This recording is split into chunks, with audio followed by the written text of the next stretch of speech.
Good morning. Welcome into Hurrdat Sports Radio here on AM 590 ESPN Omaha, ESPN Tri-Cities. We're live on Twitter, Facebook, YouTube. That's DB.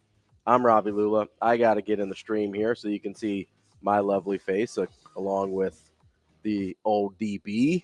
Islands in the stream. That is what we Nah, I'm good on that one this No, morning. not an Islands in the Stream guy. No, you said stream. That's the first thing I thought of. I feel like we have to kind of acknowledge off the top here that it's a strange day to be doing a radio show in the state of Nebraska.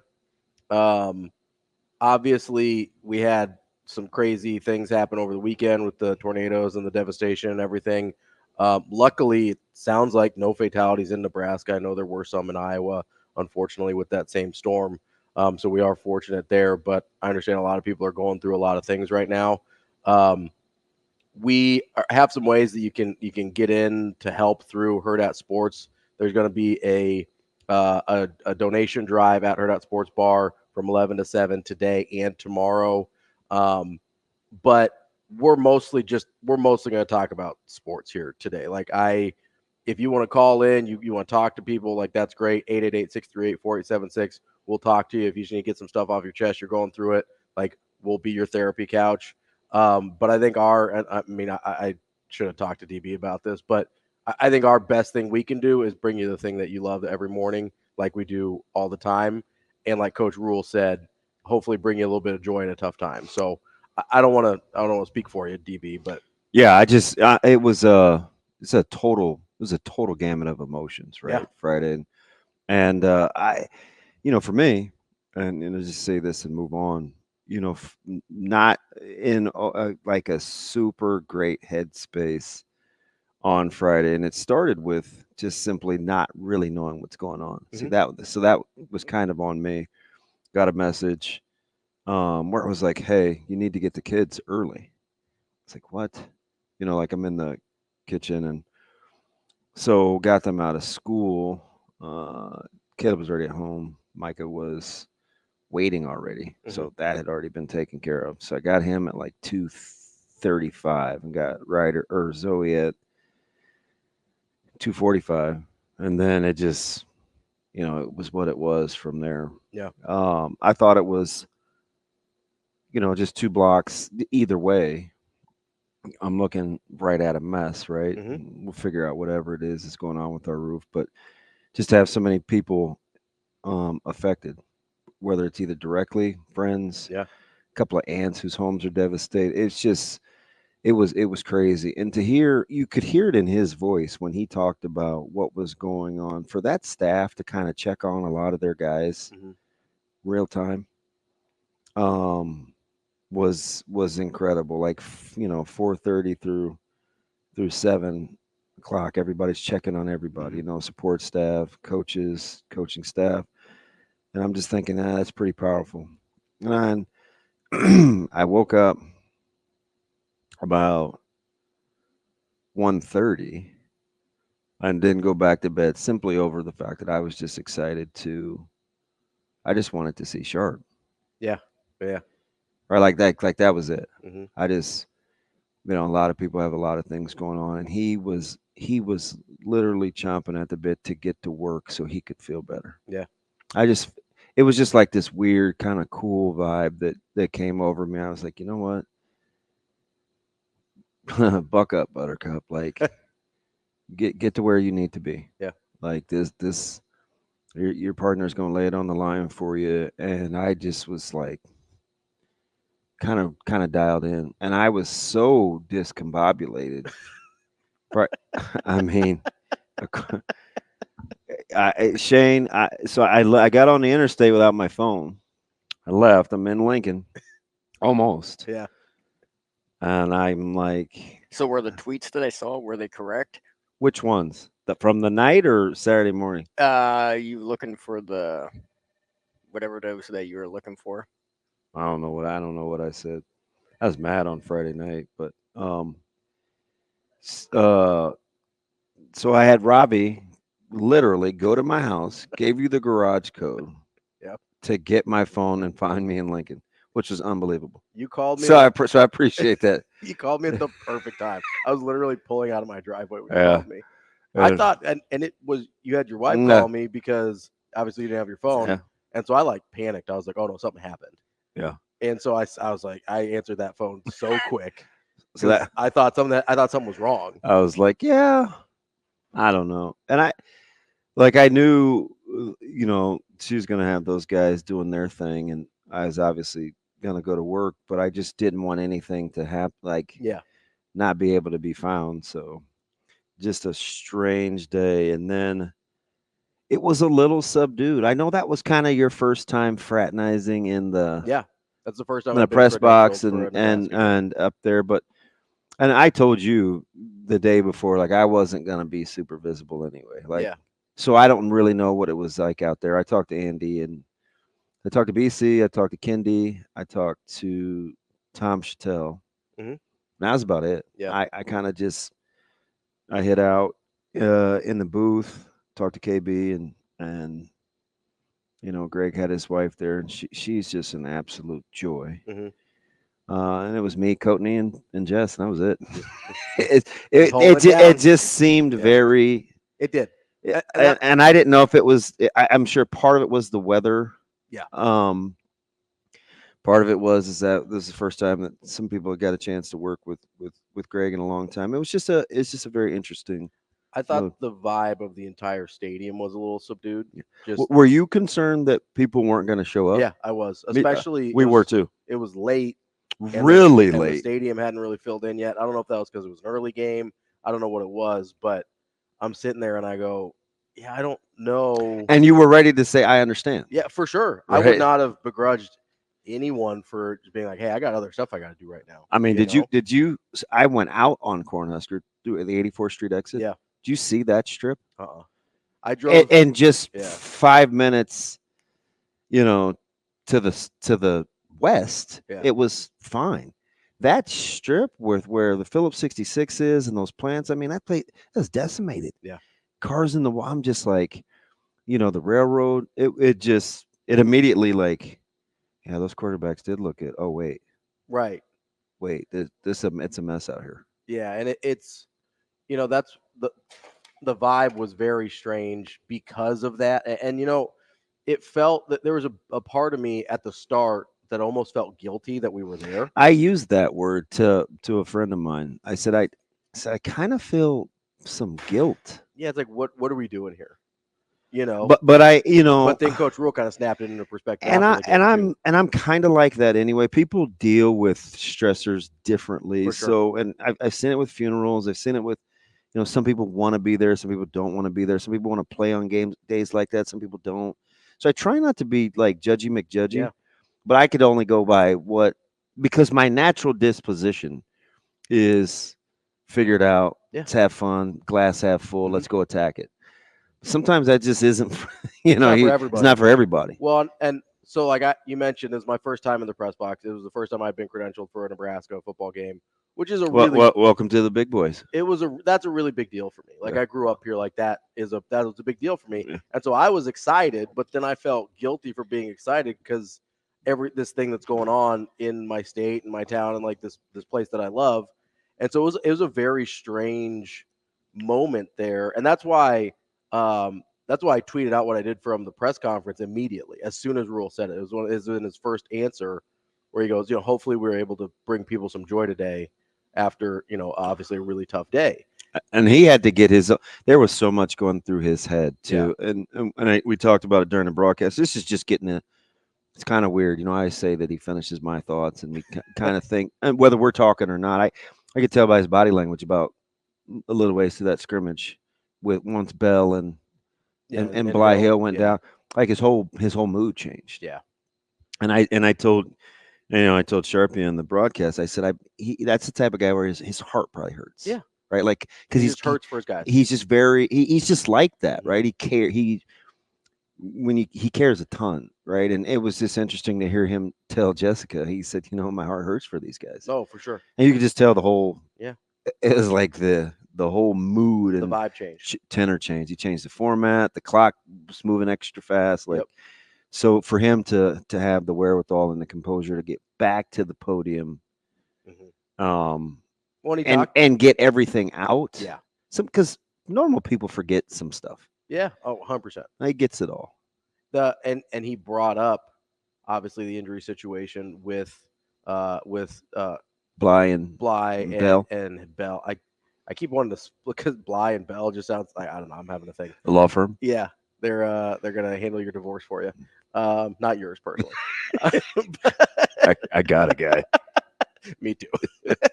But he talked about it, and man, his ability to weave things in and out, right? It's incredible. So he goes from Fedoni getting all this, every team in the country, he says, wants him and is trying to get him to transfer and everything. And he goes, he's a Husker through and through, and he's a loyal guy, and we're not worried about him.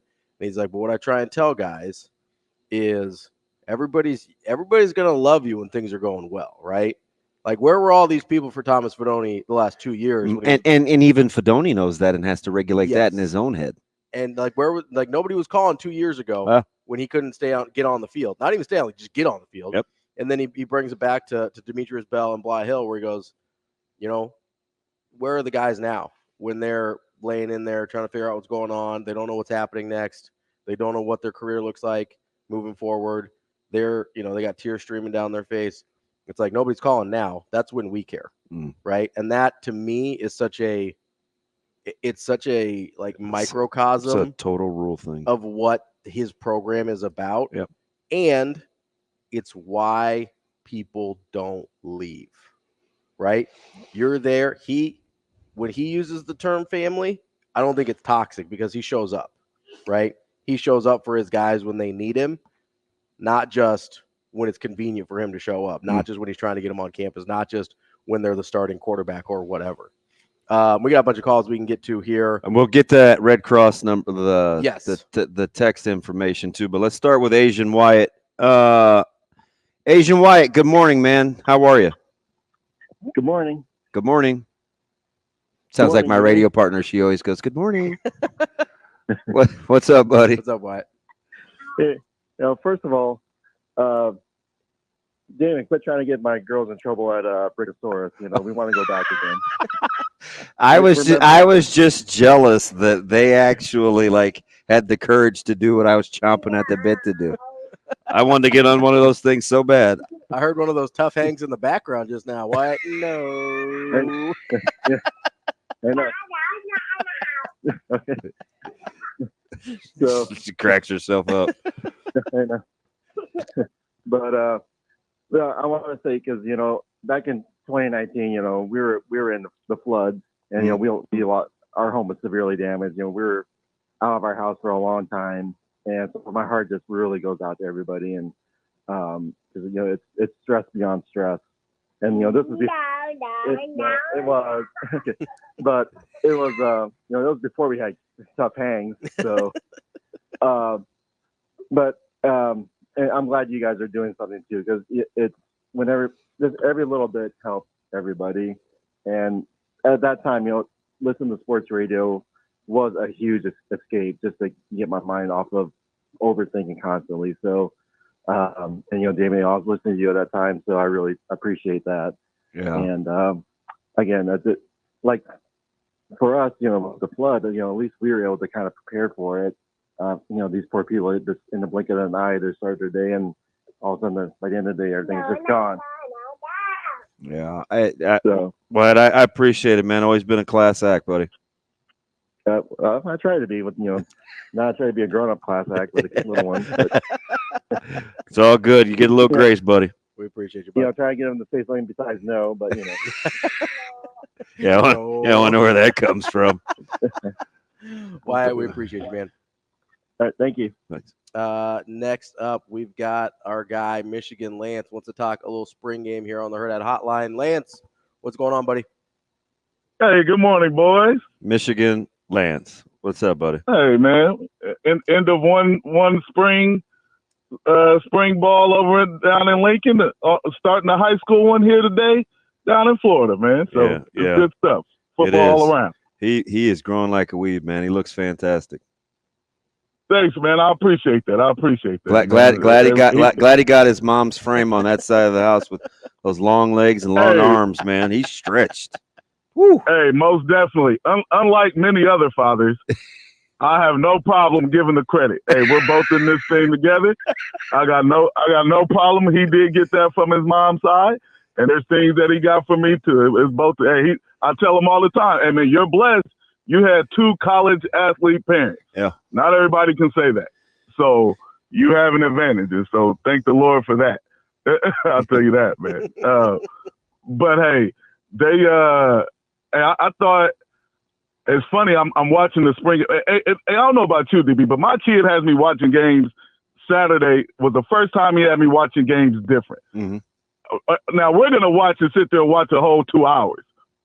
And so he wanted to watch it with me, so he goes to YouTube, and so we're just watching the highlight, right? Like, the 10-minute, 15-minute highlights. Mm-hmm. I'm like, all right, let me try it his way. And I come to see it, I'm like, oh, this actually isn't as bad as I thought it was. Yeah. and so I got a lot out of it in that short amount of time. And so what I did see was Raiola, is really good as advertised, and I did see Harburg get better. He's a lot better. Oh yeah, he was the easiest he was the easiest barometer to see because we knew what it looked like. Most definitely, yeah, most definitely. And so, man, it's gonna be interesting to see what happens with him if he, wants to stay or go. For the simple fact of, hey, man, there's not a lot of reps guys can get at quarterback. You know what I mean? There's only one. And all the other positions, you can get a lot of reps at other positions except quarterback. So it'll be interesting to see whether he's okay with, because he came in probably not thinking, oh, yeah, I'm going to be the starter one day. Maybe he did, but not the way it's happened. You get what I'm saying? Yeah. Because wasn't he a walk-on? No, he was scholarship guy. Oh, he was, but he was a late scholarship guy, though, right? And the thing, and everybody kind of pegged him to play something different when he got there. So the reason I cheer, number one, his dad is incredible, like extremely good natured. He stretched pretty thin with track season and having to handle the family back home, but just his attitude, right? It would have been easy for him to just, if you have one foot out the door ready to go play another position, or people telling you need to play another position, to still get better at your craft when everybody's kind of hating to begin with, that takes a certain amount of resolve, right? Because it's like, oh, no, I'm going to stay here. I'm going to stay here and develop as a quarterback. Okay. Well, I don't mean hating as in unnecessary negative criticism. I mean hating like discouraging the try hard. Okay. Yeah. Just go do something different. You know what I mean? Like, right. But he's like, no, this is what I want to do. Support that. Yep. I don't mean like the unwarranted criticism. Mm-hmm. Yeah, you have to be clear with that because that's such a loose term that we use all the time. Yeah. You know what I mean? And so that's good to see. Like I said, whatever he chooses, either way, whatever. But it'd be interesting to see what's going to happen. He's easy to cheer for, isn't he? Yeah, but yes, yeah, yes. And so, hey, I guess it's a combination. I text you about running backs, but after looking back and seeing it and what you told me, it's a combination I saw of the running backs and the linemen, to where you were looking at the whole thing, and I was more worried about the start. What happens when the linemen fire off, and then what happens right after the running back gets the football? Yeah. And I saw better in all of that. You know what I mean? Now, I necessarily wasn't looking at the whole.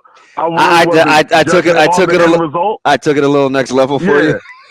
Well, which is fine. I mean, listen, I'm that way too. But here's my thinking. This is why I didn't go totality, is because I know it's been a struggle position. I want to see the start get right first. Yeah. Before we start talking about anything else downfield.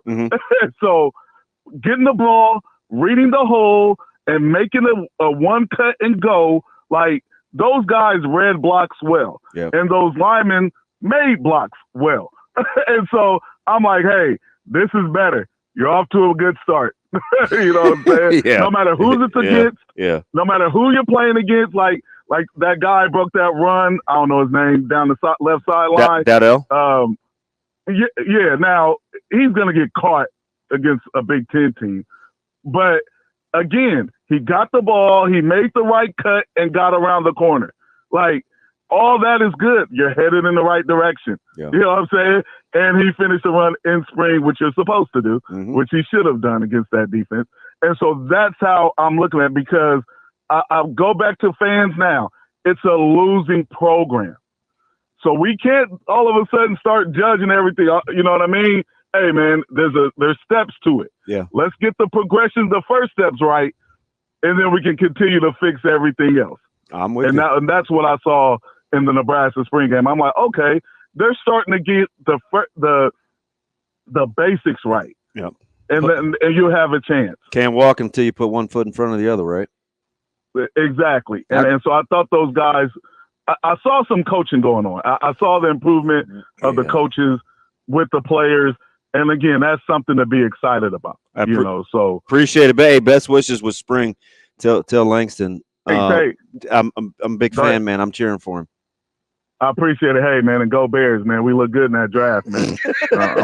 I'm very optimistic. Yeah, go Bears. We're on our way, man. Right, you can end this call. Go Bears. Do you want to try to sneak out of breath, Brian? Let's get Brian in real quick. Brian, you got about a minute here with us. What's up, buddy? What's up, Brian? Hey, what's going on, fellas? How we doing? Well, doing pretty good. Doing pretty good. I wanted to start off with last night. Just this little statement. For all these old ball players trying to advance, it's all over now. Taken from the Ant-Man.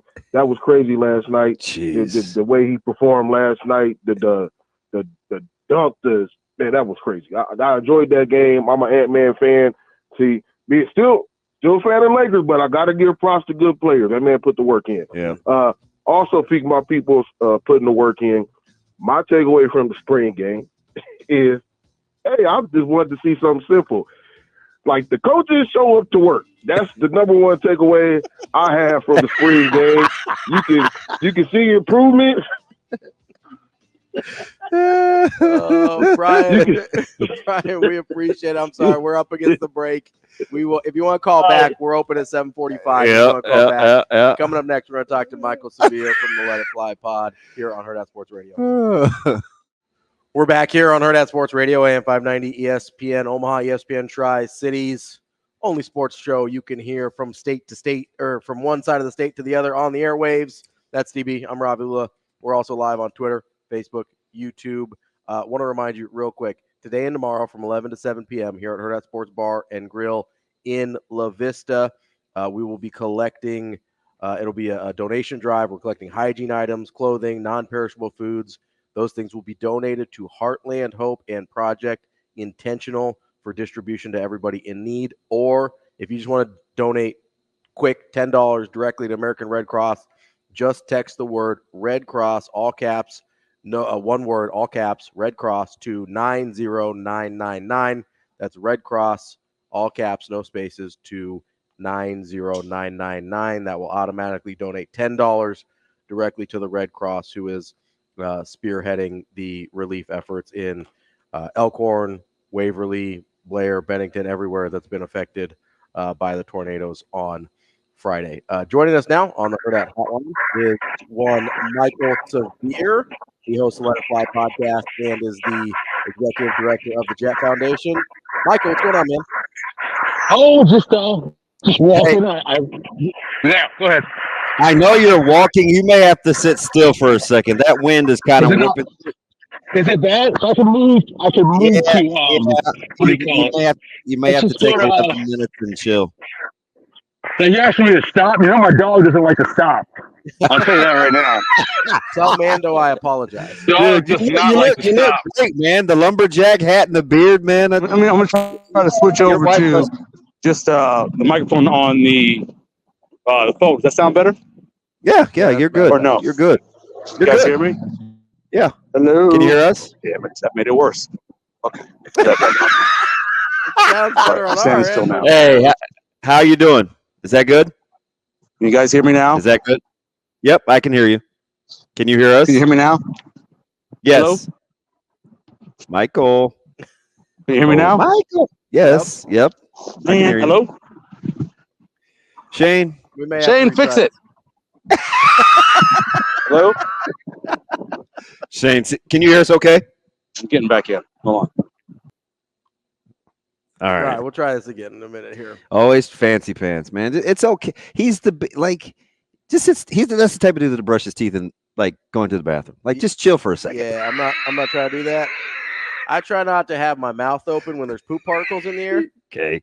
I think that's a pretty all right. My point was he tries to maximize his my his point time. was sometimes it's counterproductive. I want to talk about fecal matter and particles. You there, buddy? I'm here now. I tried to switch to the microphone on the phone and figured maybe that would be better, but we got to maximize your time, man. I want to go back to something we talked about on your Let It Fly podcast, where we talked about so many young wide receivers. Was that the place where you saw, like, what did you see when you looked at that group in total? I've been saying that I thought this is the best and deepest wide receiver crew they've had since going back to 2013, 2014. And I was lucky enough to be in an elevator with Kenny Bell, who obviously was on those teams. And he said 2013, maybe they were close because Quincy Onuwa was still there. But he said 2014, Nebraska's deeper. They are. And like we talked about, Ja'Cory Barney is this electric kid who we all hoped that Nebraska would eventually get when they brought in one of these guys, and they've missed on so many. But I think this is the one. I think this is the Tyjon Lindsey they hope for. I think this is the guy, and he's going to make a ton of plays while he's here at Nebraska. And then they have size, right? Naylor's big. It wasn't disrespectful to Banks. It's just when Nair catches the ball, he's just different. No, I'm just saying. I know that a lot of people look at Banks and I think because of his pure size and just how he looks off the hook, they wanted Banks to be the number one guy. But certainly, I think there's 4 or 5 guys, and look at you get down to the 5th guy, and that's Alex Bullock, right? Who can make some plays for you. So yeah, they're as deep, and we talked about it. Quinn Clark's going to come in eventually. They lost the Demetrius Bell, which sucks, but they got 5, 6, 7, maybe 8 guys down the road that can play for this team. Again, going back to 2013, 2014 to be something like this. Real quick, because we're trying to maximize the rest of the 5 minutes we got with you. How about Lloyd's development? You saw us play a lot his senior year. Yeah. How about a testament to how hard this dude has worked at his craft? I tell everybody, and I know his mom was the head of the daycare where my kids went to school, and so I watched Jalen when he was 2 and 3 years old, running around CSI. He's only really played, this 3 years of true wide receiver. What they did before he got there, that was not wide receiver play. And what he's become, the catch he makes on that little over route where he goes up and gets his hands right, is a late turnaround too. The ball's probably a little early. That was a tough catch full speed. Yeah. Especially when you're talking about a guy who, again, hasn't played full-time wide receiver more than now 3 off seasons. So, yeah, it's incredible the develop he's had. The true athleticism he has, speed-wise, you just can't comp that as a secondary. And I felt so bad for number 12, who I originally thought was some walk-on guy, and then later we find out that it's Jalen Dobbs that they're doubling up, he's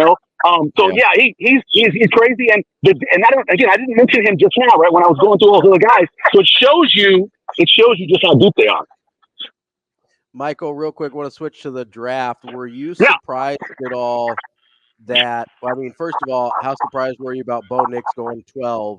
And then secondly, were you surprised that it was like 4.5 full rounds after that another quarterback didn't get taken till? I was more surprised by Penix only because of the Cousins contract. Just nobody does that. It's one thing to have a guy who's in his career maybe on 1 year left, like when you look back at what Aaron Rodgers was. This is different. This is a guy who just signed it, not even really in the building yet, he's getting paid a ton of money, and you're saying we're going to take a guy at 8 when you have a team in Atlanta who's favored to win the South. You can bring in a really talented player right there, and instead you bring in Michael Penix, who, again, I know you like him, and I think he can be a successful quarterback, but in that situation, that's not healthy for anybody. No matter how nice Cousins is, no matter how nice Michael Penix is, Damon and I talk about it all the time. There can only be one. It's a Highlander thing, man. There can only be one Highlander, and that's the way it works with quarterback. There's a quarterback 1.5.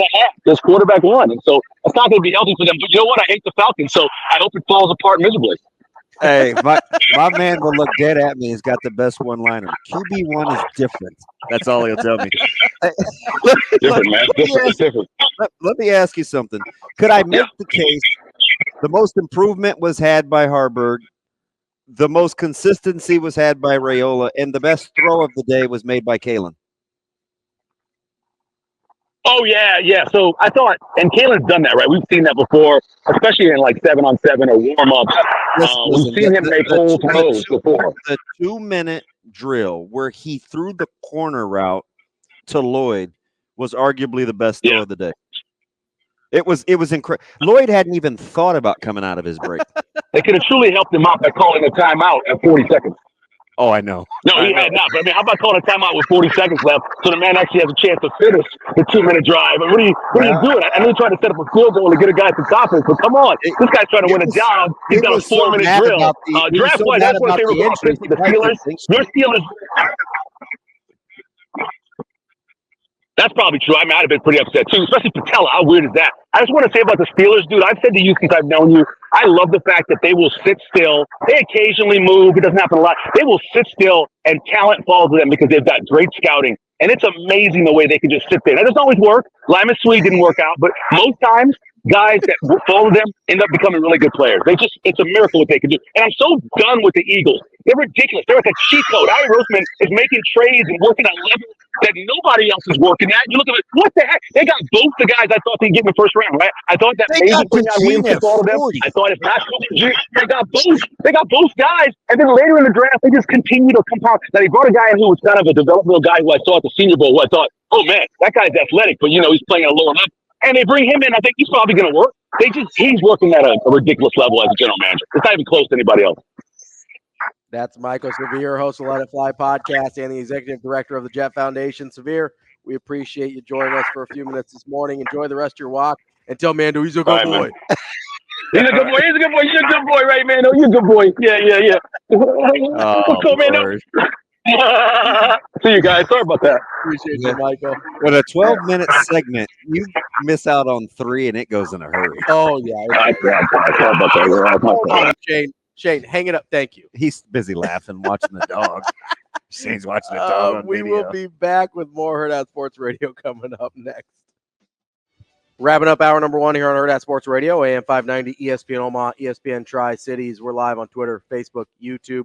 That's DB. I'm Ravi Lulla here on the Pillar Exterior stage, and we're brought to you by the Omaha Supernovas. Make sure you get to supernovas.com. There's only one home match left. That's on May 9th. It's a week from Thursday.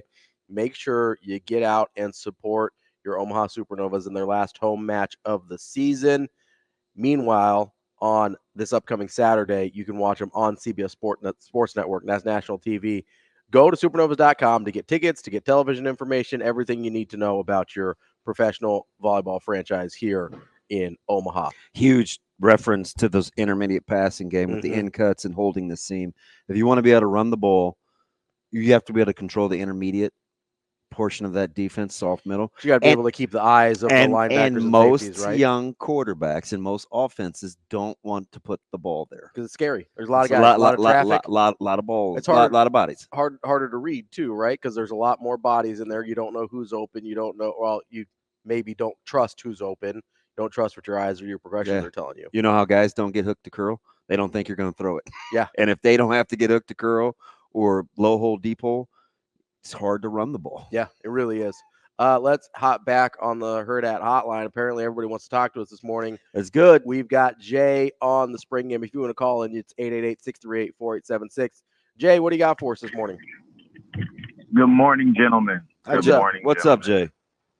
Hey, we had a great sports weekend. Let's say that for myself. Yeah. Right? Yeah. Unless you're a Lakers fan, but it's okay. Definitely love a lot of Lakers fans, but I am not a Laker fan. But I'd say this. The spring game was perfectly boring outside of the injuries, right? Yeah. I don't even know what I'm going to do with myself with all of, this pattern of angst that we're supposed to have when our quarterbacks step back and throw, even the small 5-yard passes. I don't know what we're going to do with ourselves as fans when we complete all of the little 5-yard passes with smooth accuracy from all three quarterbacks. Let me say that. Not just with Dylan, but even 10 looked a lot better. The athletes on the edges look a lot better. Like, yeah, man.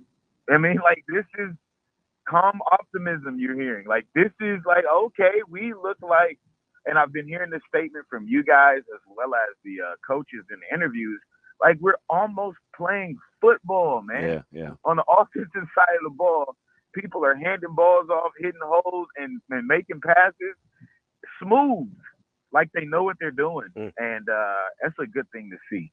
So I'm excited about that. I'm not going to drag it out and say that, just to say that we're going to play football this year, Damon Benning, and the country needs to get prepared. You know what I'm saying? It's like I said, it's Nebraska's back. It's hard for me to like quantify it, to pit it against last year or how they're going to do this year. The only thing I've been saying all spring is it just looks a lot more like football. I know it sounds like it. It looks like it. So I think that's where the optimism. Now, they may still only get to 7 wins, but it looks like football. It does. You saw what you see is how the RPO could have worked, right? You see it. You see it develop, and it looks smooth. Like, again, looks like football. Second thing, I got a question for you all. In the midst of the NBA playoffs, and they are electric, why don't we talk about more NBA on local radio? Now, granted, I think, being diverse is great, but come on, man. The statistics show no one truly cares about hockey. A very small percentage of the United States watches baseball. Very niche group. But the top 2 sports in all of watching, are basketball and football. Football first, basketball second. So NBA has to be, and in a town where, come on now, we are a pseudo basketball town here. We got crazy. Nebraska's on their way back. I'm just saying. Yeah. We got guys in the league. We got consistent now for the last 5 or 6 years, consistent Division I college basketball athletes.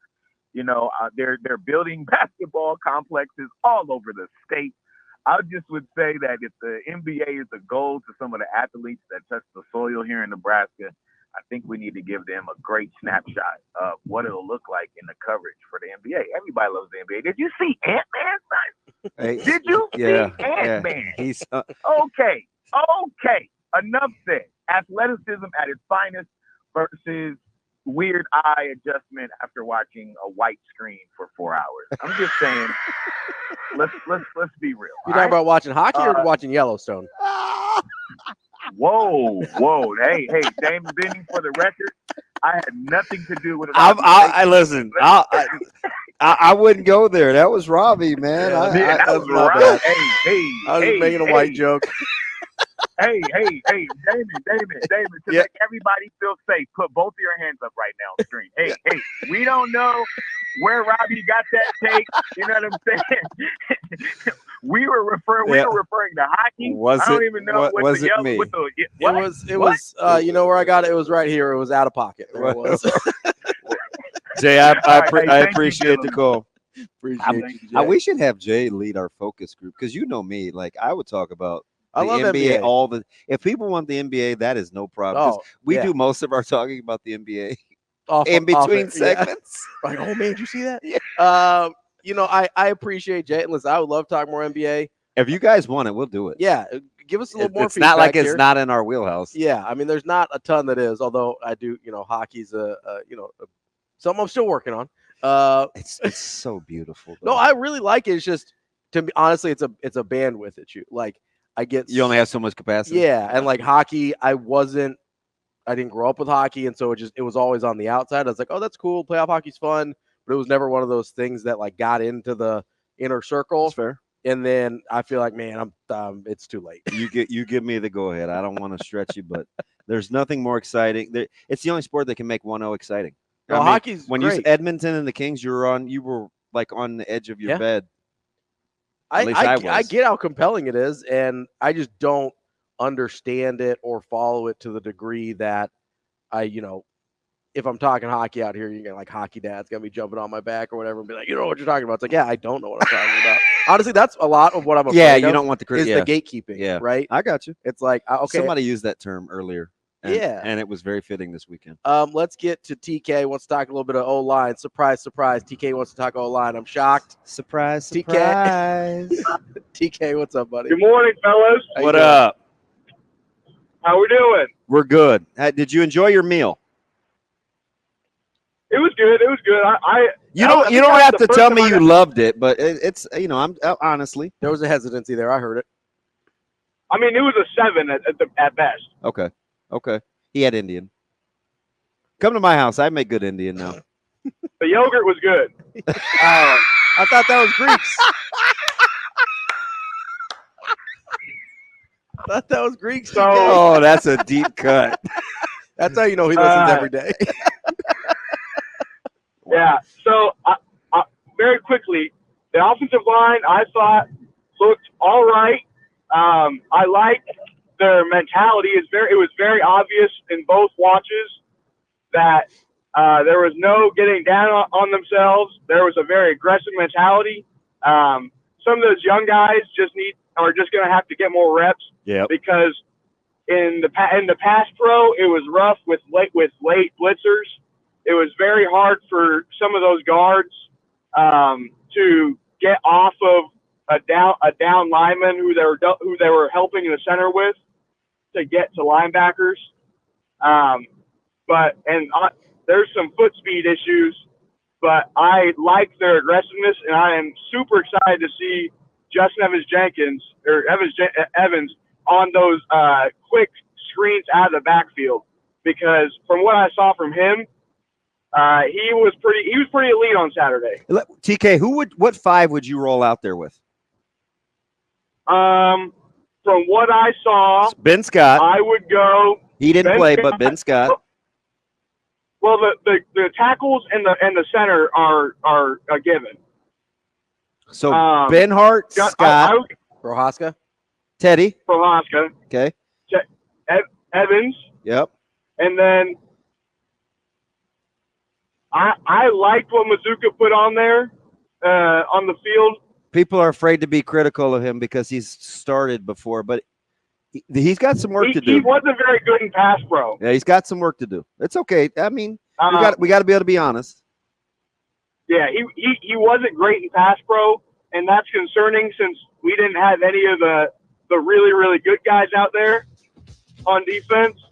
But Latowski, he looked all right.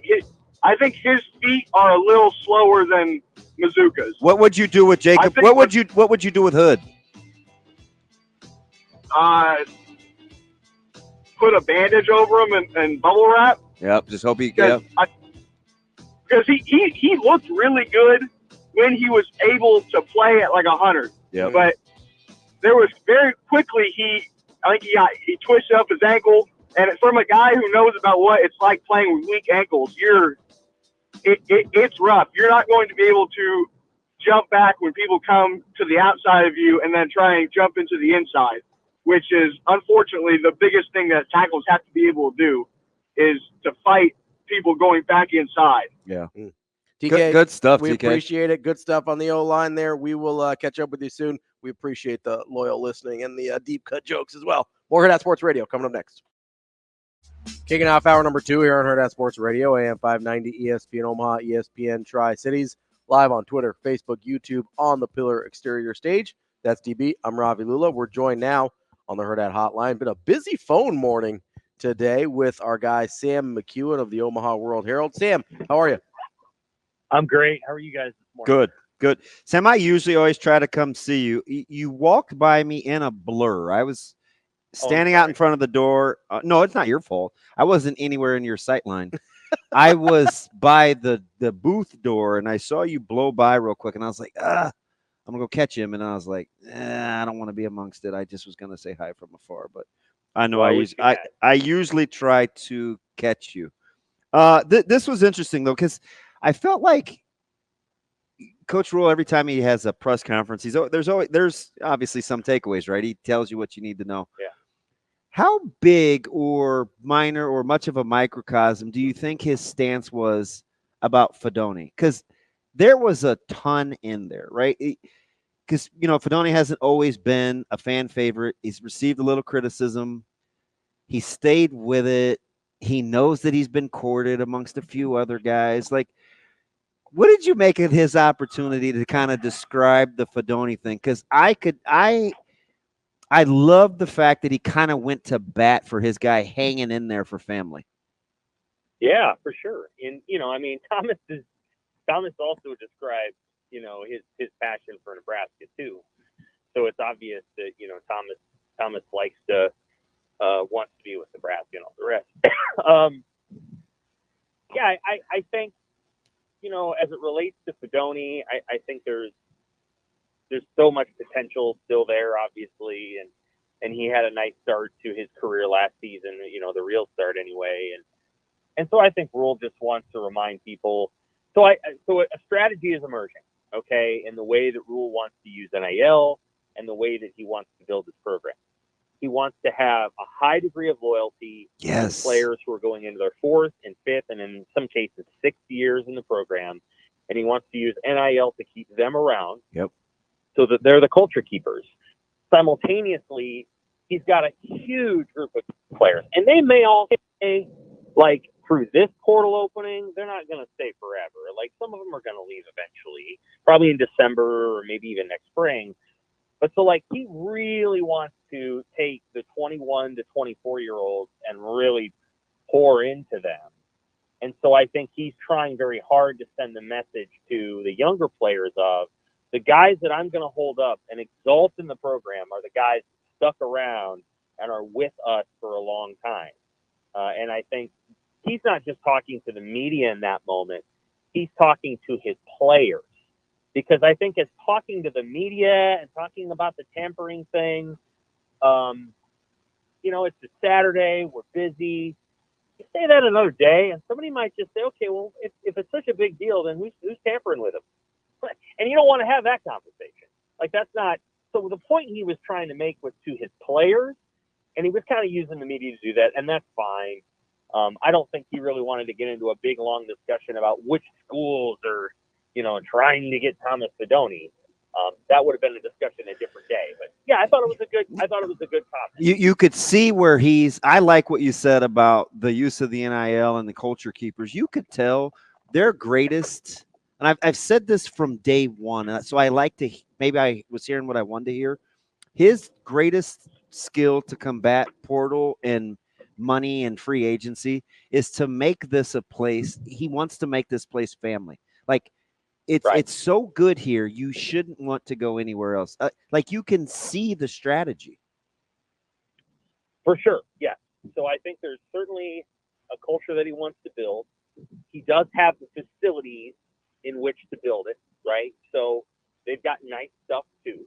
It's, so you've got that part. It's not just a bunch of good people, but there's good stuff. The winning needs to come alongside of it, because there would come a point where you can't blame a kid for wanting to go to a winning program. He does need to win. Like, the winning does need to come along. But I think he feels like that's going to happen. So it's not something that he has to dwell on much at this moment. Yeah, I think that's the strategy that has emerged. Now, again, there's more guys on the team than are going to play. And at this moment, I think everybody's going to stick it out maybe a beat longer than they normally would, because they kind of like what the guy's doing and they kind of want to see if they're going to fit in. But there will come a point, again, maybe it could be in the next couple of days, but more likely in December or next spring, where there's going to be 7 to 10 guys that are, freshmen or sophomores, and they're like, I'm not going to play. So, you'll see that move on, but I think for the time being, they're able to keep it together because it's a fun place to be a part of. Sam, I'm curious, and we'll get to quarterbacks here in a second, but I'm curious if there was any large takeaways you'd like to make from the spring game. I know we try and downplay whether it's important, whether it's not, whether, how much it matters, how not to overreact. But is there anything that you just walked away with, you go with positive, negative, or otherwise, that you felt like you actually learned something? Good perimeter blocking at times. Good interior line blocking on some of those inside zones. I thought the backs ran downhill. They weren't trying. There wasn't a ton of dancing. I appreciated Emma Johnson's, I think, first run of the game. You know, it was only a 4-yard run. He slammed that thing in there, didn't he, with a burst? Yeah. I like a good 4-yard run when you need 3, and that was that. You know, so like I think you have a tone setter. I thought Dowdell had a couple of nice runs. It was a Mazuka that bent back that one run for 15. So like they seem to be reading that particular play well. Hard takeaways for defense. What I wrote in my rewind today about the defense is, seems like they got a lot of guys who are kind of the same size. They're maybe a little undersized, and the group that was out there was a little inexperienced. And so I felt like what you were watching were guys that didn't quite exactly know where they were going, and at times the offense knew where they were going, and sometimes when that happens, the offense, I thought, kind of took it to the defense physically a few times. And as your defenders learn more about what they're supposed to do, they'll look better doing it. The defense is a little undersized, and I think they're comfortable with that because they're going to be a speed group, and they're going to get it done that way. I still think there are teams, I don't know exactly which ones, that are going to, like Michigan, that are going to say, hey, we're just going to put 2 tight ends out there, and we're going to ram it down their throat for 2.5 hours, and at the end of the game, they're going to be tired because they're just not as large as we are. And I think that's something they're going to have to continue to work on, because I think there's, it's a great defense and a neat scheme. They're just slightly undersized because they're not going to get in those battles for those, top 5-star defensive tackles. I don't think they think they're going to win those battles anyway, and they're just not going to get in them as much. So as a result, they're a little smaller. But those are the takeaways I had other than the quarterback. Sam, do you think that's part of the reason they want to play so many guys on defenses to combat what you just talked about with the Michigans of the world or the Iowas or whoever wants to kind of pound it down their throat, and they go, okay, yeah, the first line of guys might be tired, but we're going 23, 24 deep here on defense. We've got fresh legs for you pretty much at every, is that how you combat the physicalness of a team like Michigan or Iowa? I think that's fair. Yeah, I think that's a reasonable. It's probably a discussion, to be honest with you, that's slightly above my head. I think Tony White has in his mind all the things that they can do, and let's be honest, they had a good run defense last year. So statistically, their run defense was fine. There's certain components of any defense. Like if you're an offense and you're looking at the defense, short of 2011 Alabama and 2009 Nebraska, you're going to have ideas about how to attack. And so as I'm thinking about how I look at Nebraska's defense, that's the things that I think about. Most teams don't want to run the ball 40 times against that kind of defense because it's a pain in the butt. Because they're gonna get you behind the line of scrimmage 4 or 5 times in the course of a game and put you behind the chain. So, yeah, I think there's probably things about that defense that is hard to stop, and then when you're just a little undersized wherever you're at, if the offense knows what it's doing, they're going to play with more of a leading edge. That's why your experienced guys, even if they're a little undersized, need to know what they're doing. And a lot of those guys didn't play, so that's why maybe the defense looked the way it did. I think, Sam, what do you think about this? I'm looking at this is a really good case study for everybody, the fan base, the recruitniks, the coaching staff, with the defensive backs, the secondary, because generally speaking, it was like, gosh, they have a ton of numbers and they've got a lot of good pieces and young athleticism. So you need to get to the development piece, right? Then it was, okay, hey, we're going to need some depth. Then the coaching staff has a very consistent theme. Coach White said, if you want to play in this secondary, you need to be able to, you have to start with the 2 T's, toughness and tackling. Then, you get to the football IQ and athleticism. Coach Cooper is a flat out dog back there. He's constantly talking about toughness and being the hammer and not the nail. When you look at this young group and you're kind of watching it evolve, what story do you think we'll be telling in 8 months with accruing bodies and development as it relates to playing in that secondary? I think you're going to see that a lot of guys can play, that they've recruited that position well. I think that's been a pretty keenly recruited position, in my opinion. They've got they've got guys that can do a bunch of different things. They've got some size. I think they've got speed. I think they've got toughness back there. It's going to take some time, I think, to figure out who's going to emerge and play 50 snaps a game.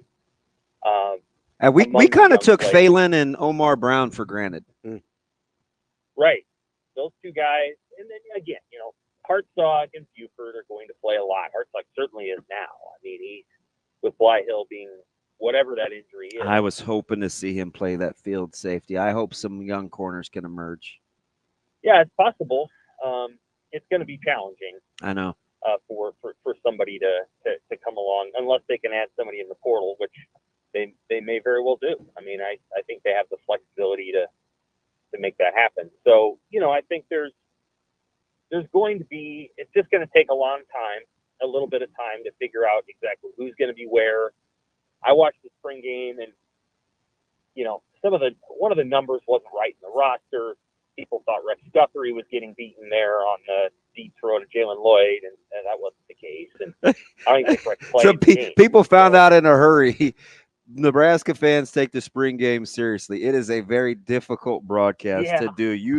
You have to really get in there and be in the weeds, man. It's a tough broadcast. You mean Elijah Judy didn't catch a touchdown pass on Saturday? Stop it. Well, yeah. It's just hard, man. A little different, but it's just hard. There was a couple circumstances where it felt like DeAndre Barnes was on the field a lot, and I think he did some good things. Again, it's a lot of numbers, like you said. They obviously need a fall camp to figure it out. They're going to have to.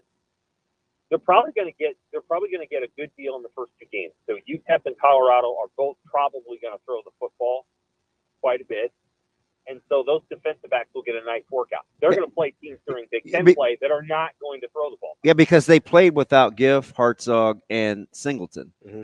Those are probably their starting three free safeties. Now you can utilize Buford in a couple different spots. Maybe if you move Hartzog, but we did an exercise last week. If you're going to play in the low 20s by UTEP, which is what I've been saying, 8 of those guys you think would be in the secondary. It sounds like a low number, but it might be hard to get to. Right. I'm just kind of doing the numbers in my head. Mm-hmm. You're going to play 8 D line. You're going to play 8, 9, D, and I'm including the Jack D line. You're going to play 5 or 6 linebackers. Subs. Like that secondary is going to have to, and no better teacher too, because I just, and I'm biased, right? Full disclosure, like I love Coach Cooper's mentality because he's a tough guy, right? He's not flash and dance and all this cutesy stuff. He's like, listen, man, you it's a messy place, and you got to be tough in that defense. I'm excited to kind of watch that group unfold because they're going to have to find some fellas. They are, for sure. And who's the third game? Northern Iowa? I don't know what Northern Iowa's going to do. There's going to be some teams that Nebraska plays next year that are going to be heavy run. But they're also going to play, USC's going to throw the ball a lot. I expect UCLA to be heavy run with play action off of that with their quarterback. Wisconsin will be interesting. They certainly want to throw the football, so they'll probably throw it some. I think Purdue is willing to do whatever it takes. I actually like a lot of the things Purdue did last year. Their schedule was too hard. And then Rutgers is, and I watched their spring game too. Rutgers is probably going to run the ball a lot, and Rutgers is an interesting team if you want to watch another spring game. They're going to be good. They are, and they're similar teams. They're built on very similar ideas. I think the head coaches have different personalities, but I think if you got Matt Rule and Greg Schiano in a room, and you said, "Tell me your top 10 principles," I think most of them would be the same. And Rutgers might be a little ahead in some areas of Nebraska, and that makes sense. Schiano's been there for 5 years. They may be a little bit ahead in a few things, even though Nebraska beat them in 20 and 21.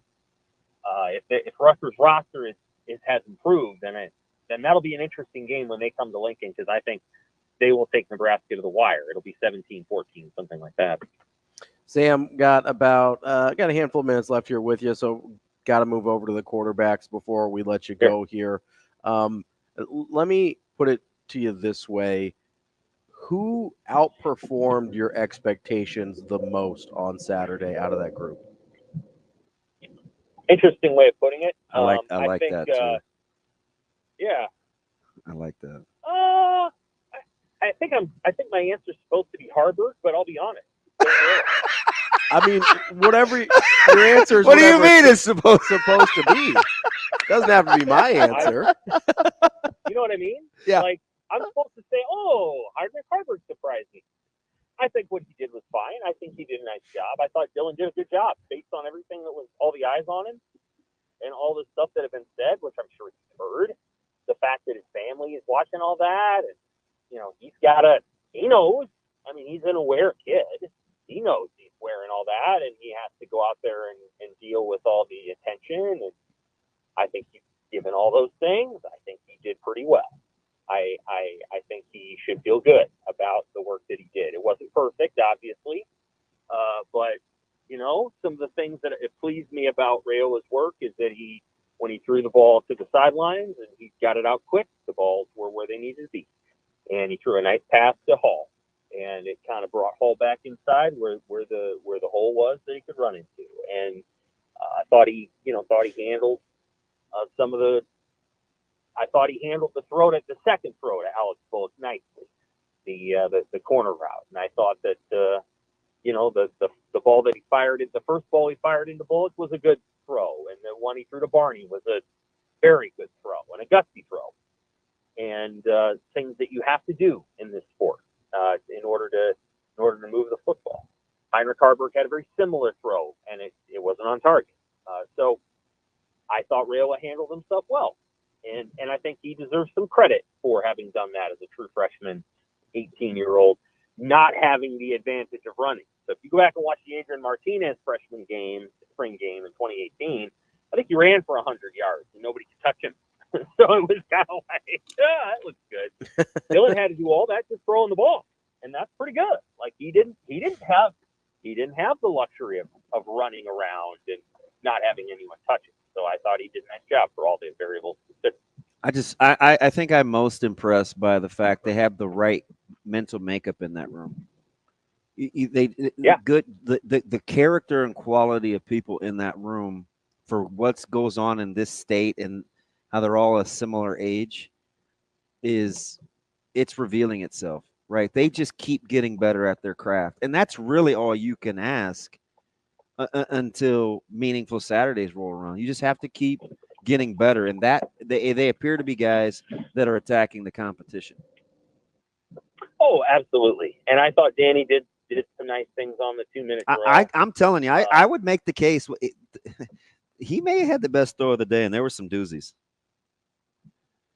Which one was that? The one it was the corner route to Lloyd during the 2-minute drill, where his anticipation and his timing, it was a great read. Lloyd's took 2 more steps, that ball's in the air before he even thought about coming out of his break, and it was right there. Yeah, like it's a tough throw. Yeah, I think Danny identified things quickly. He also identified the throw to Barney was a bad throw and it was incomplete. But I think Danny identified things quickly. I thought Harburg's a good kid. I like Harburg a lot. Me too. He's a guy I would hang out with. Yeah, it's pretty evident that he's a good guy. Really got, took so much abuse physically last year in the game. Mm-hmm. And on some level, I think maybe he's ready to stand up for himself a little bit. Mm-hmm. Say, hey, there's a moment where a quarterback, and I think Dylan probably has this, where he's able to say, that ain't what I'm here to do. And I think Harburg just did everything he was asked to do last year, and I appreciate that. And I think the coaches could have put him in slightly better position. And I think this spring that's happened. And so I think he's reaping the results of the fruits of better development from a quarterback coach on hand. And it's a little early, but the trend is definitely in the right direction. And I don't know if Coach Rule's going to be an I told you so guy, but it appears he made a pretty good decision with Coach McGuire. Those guys are better, and it's a guy that's had a great spring we don't even talk about. He got back in the room full time, and he looks good in Bonner. Like, Coach McGuire appears to be really good at what he does. Mm-hmm. I'm sure he is a good coach. I think they have good young coaches. I think Ravi Voracek's a good coach. I think they've got, they're teachers. I think rules demand that they're really good teachers. And one thing I don't think you would ever question with Garrett McGuire is just commitment to finding the best way to develop his guy. Yeah. Like, I think he's the son of a coach. I doubt that McGuire is like trying to do anything other than getting better at his craft as it relates to his job. And so, like, I think he would, and the other advantage is he has a lot of young guys in the room. And so it's not like they're going to have some sort of preconceived notion about what it's supposed to be like. I think Jalen Lloyd's gotten better. I think, I think Corey Barney obviously brought some things to the table when he got here, because that's a pretty good picture that he presents on the field. But, he's I think doing a good job. Again, it's a good team. And if you put the schedule together, it looks like a team that should win some games. Now they just got to go do it, and healthy. They got to stay healthy. Like, yeah, they can't really afford many more. They can't afford any injuries to the running back room. Emmett Johnson, he's a dependable kid. He's a good kid. Put bubble wrap around. He can't get hurt. Got to keep him healthy. Got to keep Dowdell healthy. There's things he can do. Can't assume Gabe Irvin's coming back from the hip tear. 110%. So you got to keep Dowdell healthy for the short yardage stuff. So hopefully they can keep healthy there. That's important. And they got to keep healthy at tight end. Sidoni and Borkircher got to stay healthy because those are their two best tight ends, clearly. And those two guys should have nice years if they stay healthy. Sam McKewon from the Omaha World-Herald. Sam, we appreciate your time as always. We'll talk to you next week. Take care. More Hurrdat Sports Radio coming up next. We're halfway through the show here on Hurrdat Sports Radio, AM 590, ESPN Omaha, ESPN Tri-Cities, live on Twitter, Facebook, YouTube, on the Pillar Exterior stage. That's DB. I'm Ravi Lulla, and we are brought to you by the Team Jack Foundation. Obviously, we had our event postponed on Friday night that we were supposed to have here at Hurrdat Sports Bar and Grill, the Team Jack Live. We will try and get that rescheduled for you. But in the meantime, the fight to fund a cure for childhood brain cancer continues. Go to teamjackfoundation.org to get involved, to donate directly, to see what projects Team Jack is helping to fund, and seeing what events are coming up next. All the ways you can get involved, teamjackfoundation.org. And, of course, as soon as we get that Team Jack Live event rescheduled, we will keep you posted on that as well. But teamjackfoundation.org is how you get involved. The Jaden Doss thing is really interesting on two fronts. Okay.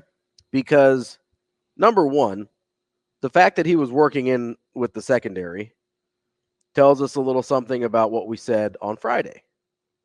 Doesn't it? That maybe the secondary's not as deep or has as many answers. Well, I feel like we've been kind of broaching the secondary topic for a little while, a couple of weeks now. Yeah. Right. And I would kind of be joking, and I'd say, well, gosh, if they're getting vertical with all these pass catches, like, who's defending these guys? Right. You know what I mean? There's another side of that coin. So, go ahead. The defensive, because you do see him in blue jerseys in practice, which means he's flip-flopping. So there's two things that I think are at play here. Number one, if they didn't need him and the secondary, he probably wouldn't be flip-flopping, I would guess. That seems like a reasonable conclusion to make there. And secondly, if he was in the position he was last year in the wide receivers group, he probably wouldn't be flipping. At this time, or I guess preseason last year, because I don't remember if he was in spring last year or not, but this time last year in the fall camp, he was the one freshman receiver that they were talking about playing, right? And that kind of ahead of Lloyd Malachi and Malachi. Lloyd, ahead of obviously Demetrius Bell, who ended up redshirting last year. Hopefully, he gets healthy back quick here. But so this guy who was ahead of everybody else, now I'm not saying he's behind now, but he's at the point where it's like, maybe he's a guy who we can use on the other side of the ball to maximize his ability. I'm guessing if he was in that top 3 or 4 group in the wide receivers, that wouldn't be something they're doing. Hey, what's the number you need, do you think, at wideout? Because we always say top 3 or 4, but it's so much more than that. It's really like a top 8 to 6 10 or 7. Is 8 to 10 too many? Or I mean, because you're going to play 6 to 7 regularly, right? 10 would be fantastic. Right. But you're going to play 6 to 7 regularly. Okay. Right. So I would like to have another 2 to 3 past that. Okay, 6 to 7 regularly. So you've got Banks, you've got Bullock, Banks, Nair, Lloyd. That's 4. Coleman, who we didn't see but feel good about. Bonner, who we love again. That's 6. 4, 6, 8, 12. Yeah. Yes. So that's kind of your bare minimum number, right? I got to be missing one. I'm going to look at the roster here real quick. What do we got? No, so you got, I mean, I could tell it to you. So you got Banks, Nair. Oh, Barney. Forgot about Barney. There he is. That's it. Barney's that's definitely the playing. one. So that's 7. That's 7. So you feel okay there. You would like, depending on the 1 or 2 more, depending on the extent of the injury of. Yeah, I mean, if you're in 10 personnel, yeah, 4 of those guys are out there at once. Yeah. If you're, depending on the extent of the injury, you'd hope. They want to sneak and get to 12, then you use Bonner as a tight end. Yeah, which they get that. I do think they like Bonner because of that, because he does offer some positional flexibility there, even though he's officially a wide receiver again. And I get it. He may not have the long speed, but did you see him a little bit with the run after the catch? Yeah. He's got a little burst to him initially. I'm telling you, I said this last year, and it didn't really play out because for whatever reason, but I think partially because we didn't have the quarterback play to get it done. I like him as a Jaheim Bell type that was used at South Carolina with Coach Satterfield. I remember you told me that, and I was like, this is in the off. This is in the summer. You're like, oh, yeah, I just got done watching some South Carolina offense. I'm like, for what? Do you remember that? Yeah. You're like, why? I was like, I want to see what Satterfield's going to do. Yeah, I remember that conversation. And I think there's obviously Bell went on to play for Florida State last year and had a good year. I think got drafted like in the 7th round. But, that's a guy who's, I think there's a skill set overlap with him and Bonner where it's a lot of receiving, kind of a tweener between a tight end and a wide receiver, but also can line up in the backfield and do some things for you. Like, I think Bonner could be a really interesting part of the offense. It's interesting how 16, 18, and 19 got a lot of run. They look a lot alike physically. Even though they look a lot alike catching and stuff, even though their body types are all different. And people were getting real confused in the press box. No, I'm just you. It was even like it's now Lloyd is easy. Yes. Like I know his gait. Yep. I know whatever, but I could see Bonner and Nair being confused until you see Nair get out and run. Nair run. Yeah. Like, because he's such a glider. Mm-hmm. But the type, right, just to the naked eye, yeah, I could see it. And I know, like Sam said, he was a little worried about the tight end room, but you saw, they use Echternock in line. Yep. We saw Smith Flores make an incredible catch. The little one-hander on the rub route. Yeah, maybe the best catch of the day. We saw Keelan Smith, who has some versatility. Mm-hmm. I like him. You saw Bork. You obviously saw Fedoni. You saw Flint. You've only got a couple guys. You're gonna use Lindemeyer. Yep. I kind of like that room. You've only got a couple guys in there that you look at and say, okay, I've got proven production there. Yeah, and I'm of course biased when it comes to Borkature, but we're not even talking about. There's a couple guys from this class that I don't know that they might play into this room. Whether it's obviously the highlight for a lot of people is Carter Nelson, but Eric Ingerson is a really nice player as well out of Papio. You've got some options there that, again, you've got a couple answers and then you've got a bunch of options, right? Fedoni and Borkature you look at and you go, hey, those are the answers. Lindemeyer. Different skill set, but still an answer. You got 3 guys you look at, okay, I know what these guys are. These are answers at that position. And then you've got probably you mentioned like 3 or 4. I mentioned 2 more. You got a bunch of options there too. And your OC's coaching that room now, so you're going to get the intricacies. 100%. Yeah, that's the advantage of. And I remember when Coach Solich was assistant head coach, and I think they called him an offensive coordinator, but he's played an integral role, right? Yeah. So the advantage to that was, we used to have these formations 91, 93, 94, 90, or 95, 97, where is pass protections, and we'd get out into routes. Like we'd motion out of the backfield and we'd play in the slot, or blitz protect. Like when your coach does that and understands the offense in its totality, you get all the nuances. Yeah. That I think that's going to benefit this tight end room immensely. And listen, I love Sat. He doesn't give me much because I think it's just his personality. Yeah. I try to mess with him and stuff. He looks at me like, I don't really like you. I'm glad you are nice to me. But I said this last year, even everybody was hating and he was struggling on offense. And I'm like, you need his personality. You need his personality to get through this season because he's so tough-minded. Yeah. And he's loyal. Yeah. Right. Those are things you can't see. They don't manifest themselves like, statistically or what. But you need a glue guy's temperament on your staff, like a guy that's just not.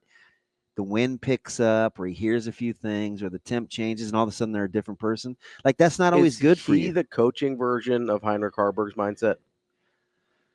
Maybe. I love H2O. Because because you heard Rule talk about this in the presser where he's talking about people coming to him with offers and like, hey, these guys are offering all this money. Hey, whatever. That's real, by the way. But then he goes, and it's not like it doesn't happen with my assistant coaches too, right? And like, is Satterfield that guy that he just? Well, you heard Saban just dime himself out over Quinyon Mitchell. Yeah.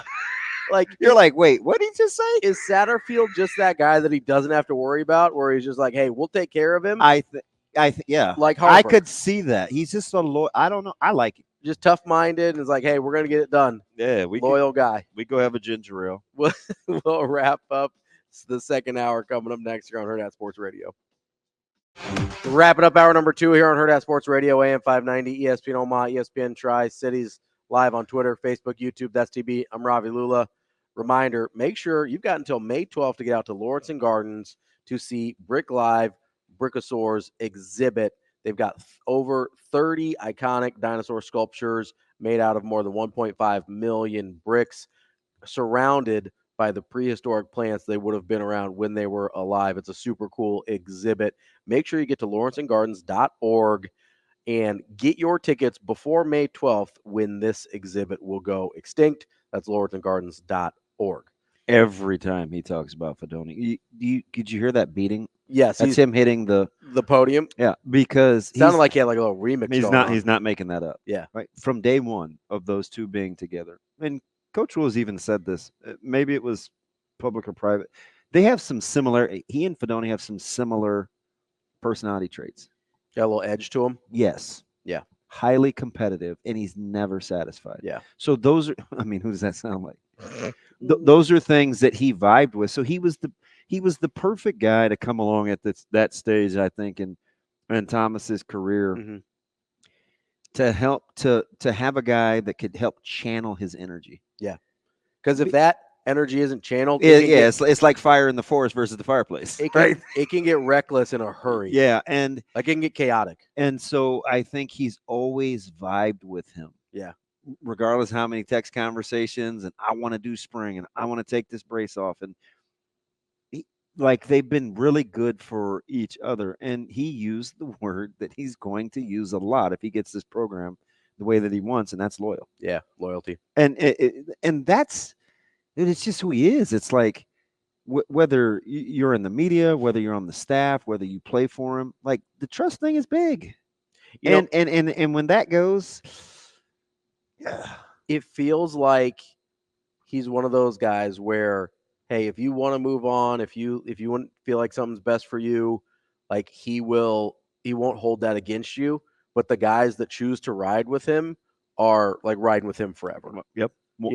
I don't think he would hold it. I know I don't know him, but based on what he said, I believe he wouldn't have held it against Tony White if he moved on. I told you, I think one of the catalysts for him putting a Nebraska football camp in North Omaha in a couple weeks here is, being reintroduced to a player, or a youth that remembered him from his youth camp in Philly. This kid was in the 3rd grade. Yeah. He's like, hey, Coach Rule, do you remember me? Yeah, Coach Rule's like, oh, I mean, kind of. He goes, yeah, I was at your 3rd grade, your youth clinic. Yeah. And he said, you know what?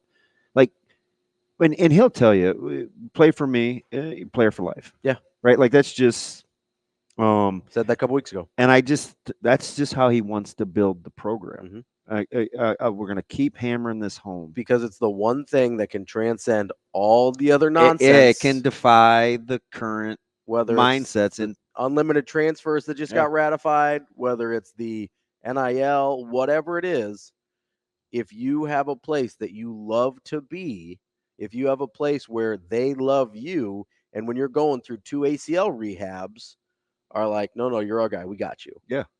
Like that trumps all the other stuff. Why did they gravitate towards guys like Bonner? Just unselfish. Yeah. Hey, what do you need? I'll figure it out. And in return, they'll get your back, right? Hartzog has had to go through it. He's a hard guy not to like. Off criticism. Yeah. He would get so much. Well, he can't do this in coverage. He can't. We heard it all last year, right? You know what? He's being stretched pretty thin. And look who keeps getting better, regardless of what's asked. They asked him to go out, hey, get a little stronger. Yeah. This dude is so barreled. You see Hartzog without his pads on?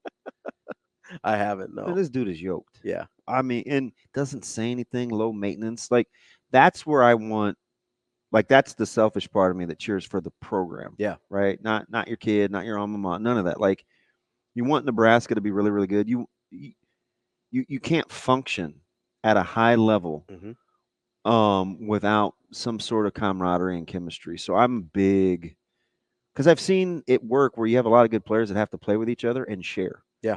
Now, as the collection of talent grows, your culture has to be one in which, I say it all the time. I say it at the high school level. Some of these coaches around here are going to figure out it's more, and some already have. I just had a great conversation with one of the coaches that was traveling this weekend. It's more than just having good players. Talent acquisition isn't the end of it. It's not. It's just, as a matter of fact, at this level, it's very little of it. There's like a bare minimum you have to meet. And I know it's like, what are people going to say? Oh, look at that squad you had at Westside, blah, blah, blah.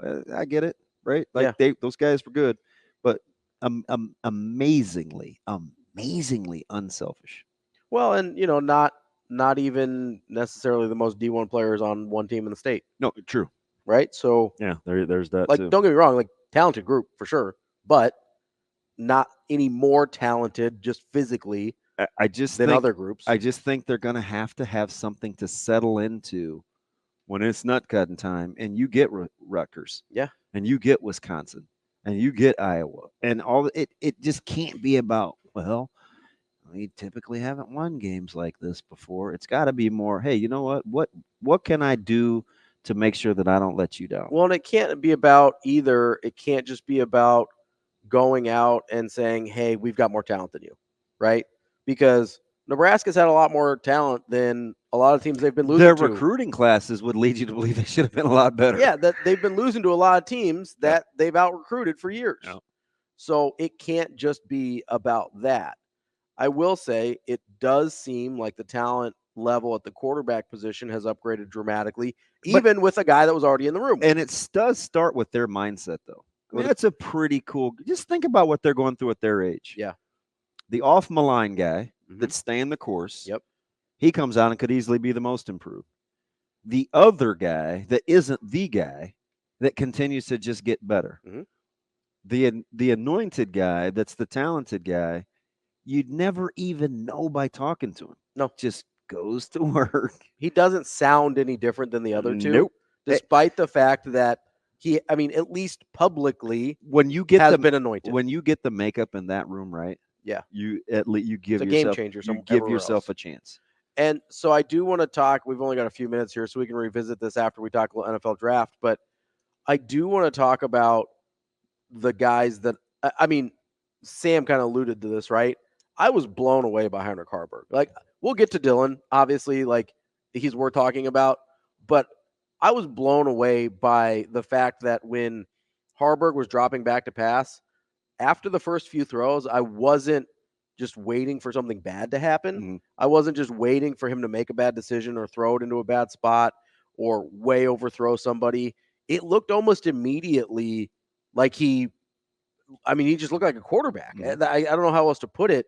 He looked like a guy, and I know you like Kalen's throw as best throw of the day. I thought that no, I'm not. You said you could make the case. Yeah, I thought the throw to Barney in the for the touchdown was the best throw of the day. Oh yeah, where he put that. How about he put that thing in a shoebox so, on the and opposite that's, shoulder? That's a perfect example of Barney stacking his DB. Yeah, like he's on top of him and he straightens him up. Yep, and gives room for that throw for Haarberg to make that throw in the bucket. Like that's a true freshman in Barney Yeah. coming in early and getting his DB set up so that he gives Haarberg a spot to throw the ball. He knows the spot that he gave Haarberg to throw the ball to. And remember, Coach, so he can turn quick and catch it. Coach rules evolution as a lifelong learner, right? A guy that never really liked pat and go. Hadn't done pat and goes for 15 years. Yep. Right? That's a pat and go throw. And his offensive staff is like, hey, we need to do these. Yeah. And he's like, all right, okay, cool. Let me see how this works. Yeah. And just those are the things that I like. Yeah. Because it's really easy to get stuck in your ways. Right. Or, hey, my ways work pretty good. Why don't we do it my way? You have a track record. My ways work pretty good. Why don't we do it my way? Development. So, and I think, you know, people can appreciate those new ideas. And so for that wide receiving core, if in fact you get to, Bullock and you got Bullock and Barney and Nair and Lloyd and Coleman and Bonner and Banks, right? Like, and there's going to be some more. Yeah. You hope. But with those guys, with young quarterbacks, you have young guys outside of Banks. Mm-hmm. Even Nair is not experience-wise. Not super experienced. Yeah. Where you're playing, you're getting old together. Mm-hmm. That's kind of the way that you want it when you're working out kinks. 100%. We will get to Dylan and Danny more in the 9 o'clock hour. Coming up next, we're going to talk to Justin Gammel. He is an NFL draft guy for the Sick Podcast. Want to dive into his thoughts a little bit. I'm curious, I'm all about quarterbacks because, I'm just one of those guys. I'm curious if like everybody else in the state. I'm curious if he thinks there's anybody outside of that first round that maybe has a future in the NFL. Some of the guys that got drafted later. I'll be interested to talk to him about that and much more as we return here on Hurrdat Sports Radio. You're listening on AM 590 ESPN Omaha, ESPN Tri-Cities, and coming up in hour number 3, it'll be on KFOR in Lincoln as well. Kicking off hour number 3 here on Hurrdat Sports Radio, AM 590 ESPN Omaha, ESPN Tri-Cities, KFOR in Lincoln, live on Twitter, Facebook, YouTube. That's DB. I'm Ravi, Lulla. We're here at the Hurrdat Sports Bar and Grill, where from 11 to 7 today and tomorrow, you can come. We're having a donation drive for the victims of the tornadoes from this past Friday. Hygiene products, clothes, non-perishable food items. You can bring those to Hurrdat Sports Bar and Grill in the La Vista location from 11 to 7 today and tomorrow. Or if you can't bring anything, don't have time, you can just text Red Cross, all caps, one word, to 90999, and that will automatically do a $10 donation to the Red Cross that'll be distributed out to tornado victims as well. So make sure you help if you are able. Joining us now on the Hurrdat Hotline is Justin Gammel. He covers the NFL draft for the Sick Podcast. Justin, how are you this morning? I'm good, guys. I'm sorry to hear about those tornadoes, man. I was watching videos over the weekend, just feeling for everybody out there in Nebraska. That is absolutely crazy, man. Yeah, it was pretty wild. I mean, I've lived here my whole life, and it's by far the craziest thing I've ever seen. So it's but luckily no, at least in Nebraska, no fatalities. So we got pretty lucky. That's good to hear, man. That's beautiful to hear. Justin, let's hop right into it. So I'm like everybody else. I'm quarterback obsessed. So I'm going to start there. Obviously, you got the 6 guys going in the first round, but then there was that huge gap before Spencer Rattler goes off the board in round 5, and then you kind of had a little mini run late. Is there anybody outside of those first round guys that you think long term you might like? Yeah, funny you mention it. Michael Pratt, the last quarterback taken, goes to Green Bay. Yeah. Yeah, the Tulane quarterbacks. He goes to Green Bay in the 7th round. And, I mean, he is the prototypical kind of smaller, weaker-armed guy, but smart, efficient, a true pro. Like, there's not a lot that will wow you with physical ability, but it's also not terrible. You know what I mean? It's not just, Jake Browning level. It's actually, he's a solid quarterback, and I think he's the guy that down the road might surprise us. He kind of has that, like, Matt Flynn ability where, just like, Matt Flynn was at Green Bay as well, where you might see him surprise in a backup role and he gets a starting job somewhere else. I think he has that kind of potential. Yeah. Just let me ask you something outside of the low-hanging fruit, because I was almost overhearing it the next morning, and we just heard the clip from Raheem Morris in Atlanta. Is it okay if Atlanta is saying without saying that, hey, we know a little bit more than you. Maybe something's wrong with Cousins. Maybe we're only going to eat $40 million at the end of 2025 if it's a 2-year experiment. Are they admitting more about the contract more than an indictment of Penix? Or how do you kind of rationalize what everybody thinks is just the obvious, that you don't do those kinds of things with that 8th pick? Well, so what this said to me is they had a huge grade on Penix, right? Yep. Mm-hmm. We all thought Penix was a day 2 guy. They came out and said probably we have an easy 1st round grade on him. Factor in that Cousins only has a 2-year guaranteed, I believe. Yep. Mm-hmm. He is also, is he 40 yet? He's pushing 40. 35. And he's yeah. Oh, okay. So, and he's coming off a Achilles injury. He's already not the most mobile guy. He's a little stiff. You know what I mean? So it's like, this is probably saying more like, we don't know how long Cousins will last, or we don't know how healthy or great he's really going to look. But if we, lose him, we have a guy that I kind of compared Penix early on in the process to Cousins, just as far as like their mobility styles, their throwing styles, the routes they like to throw. I kind of thought that was a similar comp. So when they took him, I'm like, well, if Cousins does go down, like, this is a guy that kind of could step in and fit those weapons, the Kyle Pitts, the Drake London. He knows how to throw to big targets. He knows how to run a pro system. Like, I thought it was a huge reach, but I do think this says more about, the Cousins availability issue more than just the big reach on Penix. Justin, I'm curious, who do you think starts first, Drake May or JJ McCarthy? I think they're both starting. I think they both come in and start.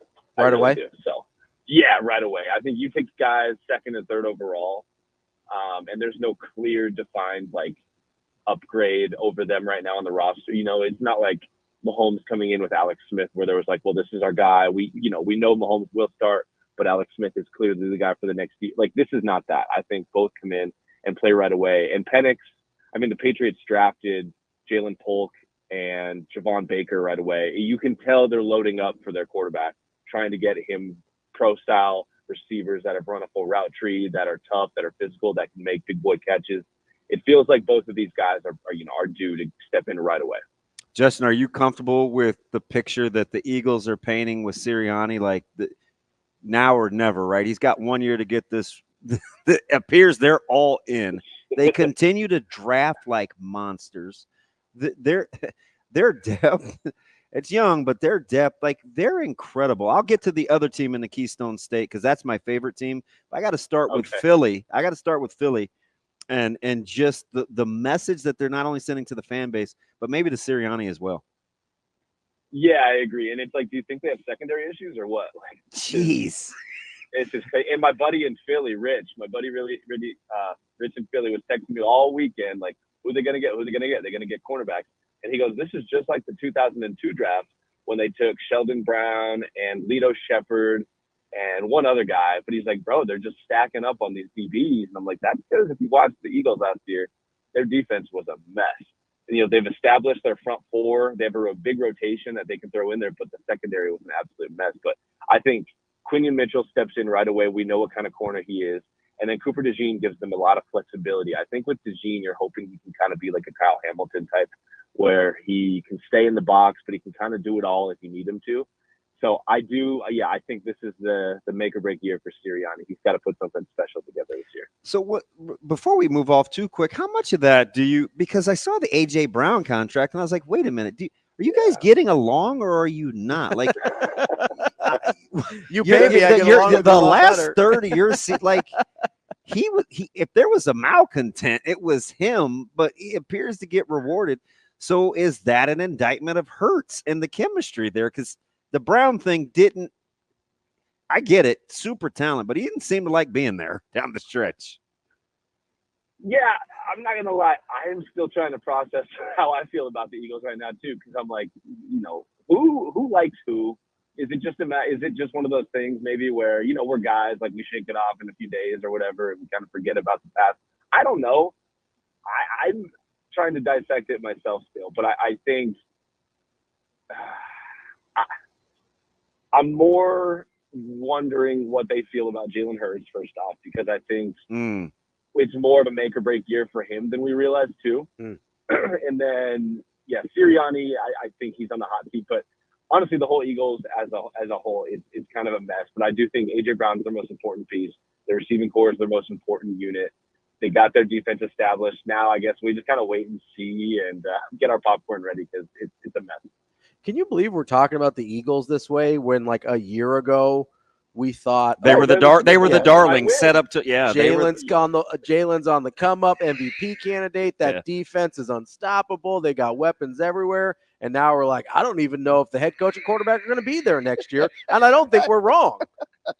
Right, and that just shows you how quickly things in the NFL can change, and how when a defense gets taped on an offense, how quickly things can change. And I think that Eagles offense it looked great that first year, but then, when you get to see something more than a few times, you can really adapt to it and make some change. And I don't think they had enough smoke for defenses, and they kind of got figured out. And now you got the coach and the darling quarterback on the hot seat, which is indeed pretty crazy. Yeah, covering the Big Ten here in Michigan and doing broadcasts. I love Roman Wilson, not as much as I love the Steelers, but Peyton Wilson is an absolute monster. If anybody says Steelers, it's the way that Peyton Wilson plays. When you look at this draft and what the Steelers did, I get the Steeler way, but Khan is a newbie. They had a really good offseason. They had a really good draft. How good do they have to be to compete in this North, though, is kind of what I'm thinking. Yeah, that's the thing. That division is so stacked. So you feel like, I looked at the first 4 picks from the Steelers. I'm like, oh, nice, like, beautiful. They're really trying to get better. And I'm like, are they still the 4th best team in that division? It's just, but every year we have this expectation for this division of like, here's our order. This is probably the best team. This is the second, and then they just, it's chaos. So I think they were probably one of the few teams in the draft where I look at and say, wow, they really established some things that they knew they needed to do to get better. So that's a plus. But I think their quarterback situation is what's going to hold them back. But Peyton Wilson is probably a 1-contract guy, but hopefully you get a really good rookie contract from him, because he's an amazing player, but I believe he's playing without one of his ACLs. So like, that's not ideal. Roman Wilson is great. He's kind of like a little Tyler Lockett, which I thought they may make a move for him, or like an Ayuk or a Lockett. So I'm happy with the fit, and they seem to be able to draft wide receivers. Yeah, I think they established some needs in the draft. I think they drafted really well.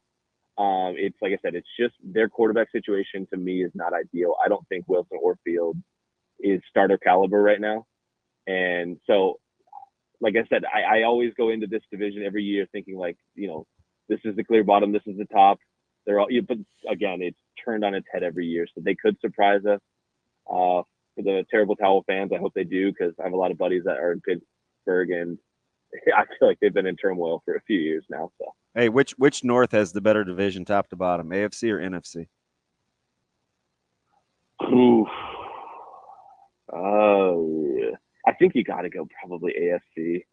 There's just so much. Like, the Browns are stacked. Yeah, I'd probably say the AFC. It just feels like they have staying power right now. They have some rosters that are really thick and like full from top to bottom. They can compete in the trenches. It's just a really good roster, a really good division. Justin, let me ask you about the Xavier Worthy pick to Kansas City, because on the surface, it seems like they basically just replaced that Tyreek Hill role, and the Bills just let them do it. even though they're the team that the Bills can't seem to get past in the AFC. It seemed sort of self-defeating. It's like, yeah, you might move back to a spot and maybe get a guy you like in Keon Coleman, but you also just allowed this team, who finally looked mortal last year for stretches because they didn't have any wide receivers, to get a guy who can again tilt the field in a way that they haven't had in a couple years. Like, how much of an impact do you think Xavier Worthy has immediately for this Kansas City team? To be honest with you, my grade on Xavier Worthy wasn't a first-round grade. Mm-hmm. I watch him and I say, all right, he's not a bad route runner, but he's 165 pounds. He's not a chains mover. He's not a guy you have running over the middle. He is not a guy that, honestly, he struggled with his hands. He fights the ball a lot. He's not a ball winner. Yep. So it feels like he's such a one-trick pony that he doesn't really help your offense he's not a diverse player. So I felt like the Bills, when I saw the Chiefs take Worthy, I was kind of relieved because I'm like, okay, the Bills weren't going to take him. They don't need him. They need a guy like Coleman that's a physical ball winner, that can help Josh Allen, that can play physical on the boundary. It doesn't feel like to me like this Worthy pick is really going to do what people think for the Chiefs. Like I said, I just think he's too one-dimensional. How did you sift through Chop, Turner, and Verse when you're looking at edge guys, right? It's like one guy, the tape kind of lies in Verse, right? So we kind of knocked him. Turner, it was, well, is he as explosive as he tests? Chop Robinson is, God, there's so much there, but he should have done more. What was the film confirmation on these three as you kind of sorted through them? For Turner, it was a lot like Will Anderson a few years ago, where it's like Bama didn't necessarily put him in positions to win a lot. He played way too many snaps. He lined up way too far inside way too often. It was like you have this freaky long edge rusher. You got to get him out wide. You got to let him pin his ears back. But he was such a good player and so did so many things for that Bama defense. They just didn't allow him to take off. And so, yeah, the tape wasn't as good as you want it to be, but I think you're banking on those traits and saying, if a team or if we draft him and use him the same way the Texans kind of unleashed Will Anderson, will we get a similar product? With Chop, you're really just hoping you can motivate him and teach him how to finish. Because I think there was so much good tape there where the traits are there, the natural ability to pass rush is there. You're just kind of making sure, hey, the goal here, right? It's to finish and to consistently be this quarterback hunter. And then Latu, I think you have this refined pro. He's probably not the athlete the other two are. I mean, we obviously know he's not. But I think what you're hoping for is kind of like a Trey Hendrickson, where you're going to overachieve and kind of outdo your own athletic ability and be this terror, even if we can't, call you an elite edge rusher. You're going to be that guy for us that still gets 10 sacks, but we kind of have to give you help. We kind of have to move you around a little bit, but you're still going to be that guy, and you're going to be the pro, and we don't have to baby you and hold your hand. I think you're really sifting with these three traits versus how good you already are. And the Colts kind of banked on Latu being that guy that's already, extremely good. We just don't have the upside maybe Chop or Dallas give you. But when it comes to edge, sometimes you just want that sure thing. You want that guy that's going to be, someone you don't have to coach up, because sometimes that takes so long, and then he's past his first contract. And now you're like, well, we did what we could, on to the next. So I think the Colts were just going for the guy that's really going to come in and give them immediate impact. All right, I want to stay with the pass rusher because we didn't get to him, and I want to use him with this question. Who got the first? I didn't expect this guy to be here. Best player available for a second contract. The Rams getting Verse or Bowers falling where he did to the Raiders?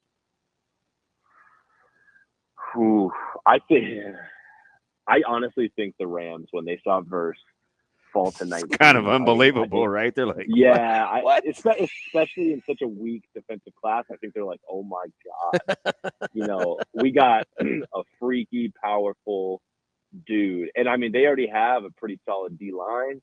They had Byron Young, the rookie out of Tennessee last year, that overachieved. And I mean, he kind of came on stronger than I think anyone thought. They got Kobe Turner, who was a day 3 steal. Adding Verse, I mean, now you kind of have an O-line that's young and fast and physical, or a D-line, sorry, young, fast, and physical. I think he fits them super well. He gives them something they kind of lacked before. And I mean, that was an amazing pick. And I couldn't believe how far some of these defensive players are falling myself. So when I started seeing them come off the board, I'm like, all right, here we go. This is what I was waiting for, because we've seen 6 quarterbacks and 12 picks. We've seen a record number of offensive players taken. So it was kind of cool to see where these defensive players fell.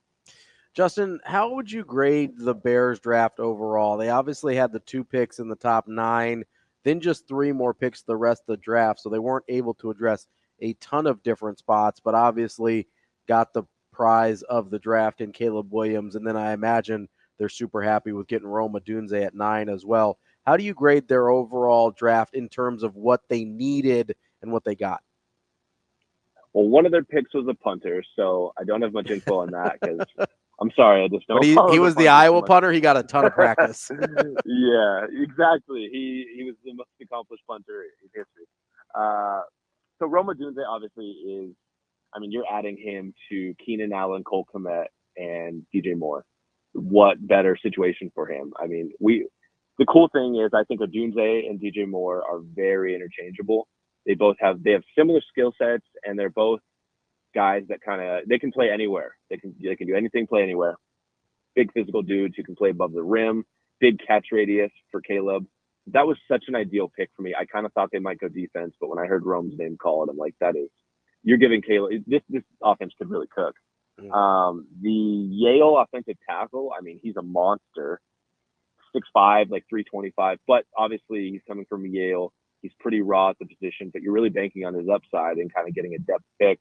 And then the cool thing about Austin Booker, they got with their 5th round pick, I thought he was going to go a lot higher. I did hear there's some immaturity concerns with him, but this is a guy who's played football like not much at all.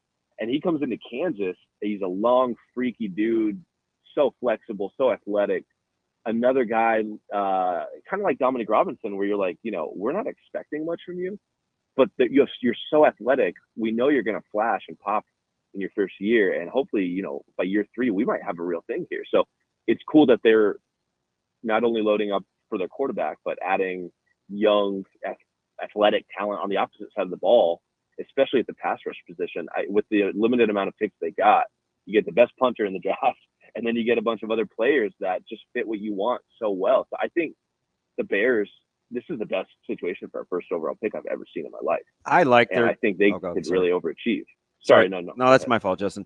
I maybe like their draft more than some of the other experts, but Harbaugh always strikes me as a guy that's crazy like a fox. I mean, they got Steele and Hart kind of back to back in that 5th round to help with depth on the back end, and then you get Ladd McConkey, who's going to own some folks. Alt was a given, but the guy, he's productive, and I know he's old and he's Harbaugh's guy, but Colson is a mature ball finder. Like, when you look at the Chargers draft, what were your thoughts as you got a chance to comb through it? I'm looking at it right now, and I think the cool thing was they're just stacking up good players, straight up good players. It felt like they did a lot of BPA, best player available. Even their 7th round pick, their second 7th round pick. Johnson. Yeah. I mean, Harbaugh knows him. Harbaugh knows what a freaky athlete this guy is. At 6'3", 215, the testing numbers he put up are insane. He didn't produce much at Michigan, but neither did their quarterback. The passing game was not that big of a thing there. But I think you look, and you can just go through and say, look, they're drafting good players. And their roster is filling out pretty nicely. And we say that every year about the Chargers, but you can tell with Harbaugh, there's a little bit of a different plan and a different feel. And he's kind of really making this like a meat and potatoes roster of we're getting big linebackers that are going to F you up. We're getting great receivers that are versatile. We got the left tackle of the future.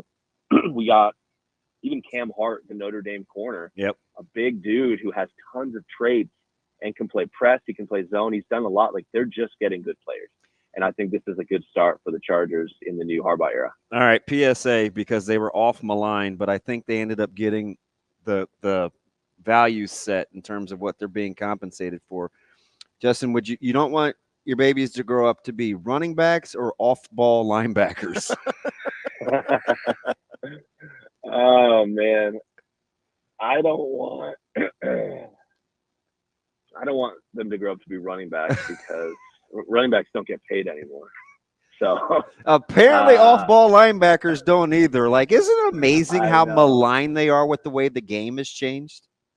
Well, you know what's funny is I was having this conversation with a buddy of mine recently, and we used to do a podcast together, but he's all the way in Connecticut, so we're on the phone, and he goes, what even is an off-ball linebacker anymore? Like, when you look at college, there's not a lot of true, just off-ball line. It's a lot of this, like, you're a big slot, or you're an overhang defender, you're kind of a safety, you're kind of a box player, you're kind of like, what is that? And then you look at some of the best linebackers in the NFL right now.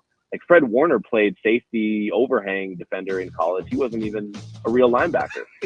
And then, what's his name? Jeremiah Owusu-Koramoah in That's a good one. That's a good one. I'm like, that was I don't even know what he was in college. He was a linebacker, but he was kind of a safety too. He played over the slot. He played everywhere. So I'm like, I don't know how you even go about drafting linebackers anymore because I don't even know what they are. College is completely transforming offensively, and it's making defenses change. So now, if you need an off-ball linebacker in the draft, good luck because I don't really know what you're looking for anymore. Justin Gammel of the Sick Podcast. Justin, we appreciate it. We'll talk to you again soon. Thanks, Justin. Thanks, guys. Thanks for having me. We're back here on Hurrdat Sports Radio, AM 590, ESPN Omaha, ESPN Tri-Cities, KFOR in Lincoln. Speaking of Lincoln, that's where you got to go if you want to go to the casino for Warhorse Sportsbook. You got the casino in Lincoln, or you've got Horseman's Park in Omaha. It's the best place to place your sports bets in the state of Nebraska. Got live, parlay, straight bets, prop bets, just about anything you can think of. You can place bets on nearly every major sporting event at Warhorse Sportsbook.